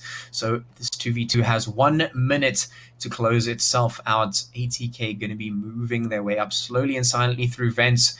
Very quickly, very fluid and decisive with their movements, which is very, very nice to see. And this is potentially or possibly one of those reasons why we've just been seeing ATK really perform today. They do not budge, they do not blink when they make decisions. It's really just from one thing to the next. If something doesn't work out, they're immediately on to the next thing. The plan is always there. Now they just need to close it out. One more round will give them that win that they're looking for. One win right here is going to take them across that finish line. White Rabbit looking to do their absolute best to try and stop it from happening. E-Lake going to get traded out immediately, and Zeo is going to find Blaze, and the defuse should be good. So once again, White Rabbit hanging on by a thread. I think by a thread is a very apt description here, but I like what White Rabbit did in this round. I was going to say it. They need to take a little bit more aggression, man. You can't keep giving ATK this much respect. I mean, granted to them, the CS that they've played, they've definitely earned that respect, but in this game, if you want to be able to take this, you need to actually start, aggressing, getting those early frags and holding onto them. Because we're seeing these rounds come down to the wire, as we've mentioned. It's a one-on-one, it's a one-on-two, whatever it be. That's going to start chipping either way, regardless of the wins. That's going to start chipping at your economy. So as a CT side, you wanna have a dominating win to just keep up that money on your side. Yeah, you definitely do. Now things are pretty much down to the wire here for White Rabbit. They've opened things up really nicely here in the 22nd round. We've got 1 minute 25 left on the clock now, and White Rabbit have to make this distance once again. They have to make this work for themselves. They have to hang on to that thread with all of their hands, just clenching onto it. And, we're going to see if they will be able to do that here. One more round for ATK will give them that win, and White Rabbit are absolutely trying their best to make sure that round doesn't happen. Now, Slow here, he's actually creeping right up. Vents could potentially catch players out, but Doru going to be taking two. Spaz and Ile going to be the ones that are falling, and White Rabbit, it is slowly slipping away from them player by player. Can they hold on to this one again? Can they hold on to that thread? Can they keep this one going? The trade for Schneeks comes through, so it is a 2v3. It's still doable for White Rabbit, but the time is ticking away at the moment. Can they hold on? Custom going to go down, and now it's Zeo, and I think this is done. It is. Doru will be taken out, and ATK take the 16, and they take the W. My goodness gracious. It's insane to watch this level of Counter-Strike at this point because you can see, we're talking about aggression and we're talking about sheer pace from ATK, but in addition to that, that you can see that they've practiced the utility, they've had those scenarios that they're trying. You talked about, fluid movement. They know the scenarios. This happens, great. We rotate around immediately. They always have that backup plan, in the back of their minds, and I don't know how many backup plans they have to their backup plans, but nevertheless, it is clearly a scary prophet to actually play against. And if ATK continue this, it might be quite interesting. Yeah, it certainly will be. Well, a really, really great showing there. White Rabbit definitely showing that they can put up a good fight, but ultimately ATK looking so much more practiced. They're just looking like they know exactly what's going on. In any case, we're going to throw it now to our analysts to see what they say about the match. Thank you so very much. What an wonderful game to witness. Ay. That was destruction and domination coming in, dude, is what it was. I mean, that's what he expects when ATK is going to be playing the match, and also the way they played it. I mean, we did see Isproxy and Patchy talk about the backup plans that ATK had with the rotations and how the players were positioning themselves. But the backup plans were rarely needed because Slowy on the outer side, on the CT side, where ATK got the massive amount of lead that they had in the first half, Slowy was really crucial to those rounds. Wow, I mean, Slowy's gameplay, it certainly did feel like in that dude's mind, what's going on is, you know what, everybody else is too slow. I am just too fast, or whatever is going on in that man. He was too fast. I mean, we were sitting backstage watching the game, and it was that one shot. I don't remember the round, but he just pushed in aggressively with the AWP on the outer side, and it was a really, really insane shot through a gap that was like this big through his Not once, but twice indeed. Yeah, he did that twice, and through and through, though. It was an amazing performance from the team and the player, in fact. Absolutely. I mean, ATK, they certainly have that momentum rolling in their favor, and GG's to this team because they are rolling with that with a very fierce, dominating play. Yeah. And indeed, when it comes to the leaderboard, that is going to reflect because after all, it is ATK that was the first team that we got introduced to as the league started off, and indeed the play coming in from this team today has just proved the fact that they are here to annihilate, dominate, and bring in that fierce, swift momentum. I mean, we will have the standings in front of us in a few seconds, and it is going to be ATK on the second position now since they had 6 points earlier, and now with this one they are going to be moving up to 9, I think, and it is going to be quite interesting because now this team, ATK, they're going to have more games left to play. Absolutely. And we can only wonder like what sort of a performance they bring in because ever since that very first game they played against Sinister 5, that was the only loss they had. They have gone on a destruction spree. Absolutely have. And another thing to talk about will probably be the team that they went up against. Yeah. Now, I certainly will keep my fingers crossed for White Rabbit because after all, they have just started in the league itself. They've played, this was their third match, I believe. And when it comes to the momentum that they're rolling on against, it is not easy. You're looking at Gentlemen that they went up against, another wonderfully synergistic team, very well versed within the team synergy and strategies. It's tough. It's not an easy competition. I mean, we've seen this in our scene as well, wherein you do have these underdog teams coming in and going up against these big names in the local regions. But at that time, you have to decide how you want to play out. We'll have to look at the MVP of this game as well and see which player was just performing out of his mind. It has to we knew it was obvious. I mean, by the 19th round, he was already sitting at a 30 bomb and an incredible performance. Look at that AD.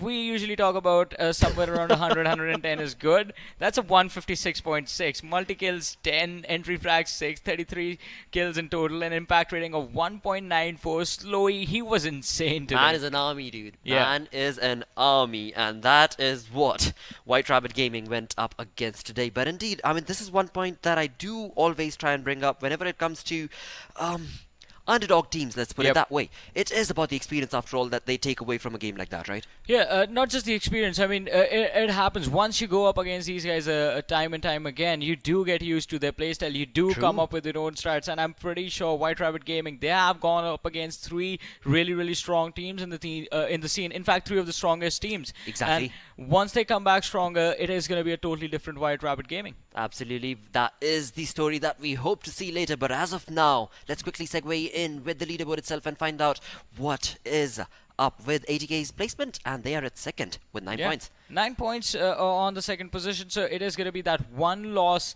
that is going to be the reason that ATK is just below Energy Esports, even though they have played the same matches, they've won the same matches, but the difference comes from the fact that Energy Esports haven't lost a game. They have drawn a game, but they have not lost yet. And ATKCS, it is just going to be that one lost against Sin 5. On the other hand, White Rabbit Gaming, their opponents for tonight, sitting at a 0-3 record right now. So, as you said, they do have games remaining, but they are going to have to step up the pace. They certainly are. They're going to have to basically go back to the drawing board, try and understand what exactly does your team rely on when it comes to playing together, when it comes to strategizing together, when it comes to the comfortable spots that you guys do end up rolling pace with. Because many times throughout this, well, again, the story's going to continue along. This is just week 5. This is just week 5. This was just the third game, and that is, of course, where we do reach the end of our stream for today and this week as well. We'll be back again tomorrow. No, we will be back tomorrow with some interesting highlights. But for now, we do reach the end of our stream. We'll continue along with week 6 next weekend. Do not forget, Fridays, Saturdays, Sundays is when we go live, and of course, we've got 4 incredible games that are part of the Umzansi Esports League by Nodwin Gaming. I'm your host Lakshay, joined in with Super Johnny saying sayonara. Take care. Stay awesome.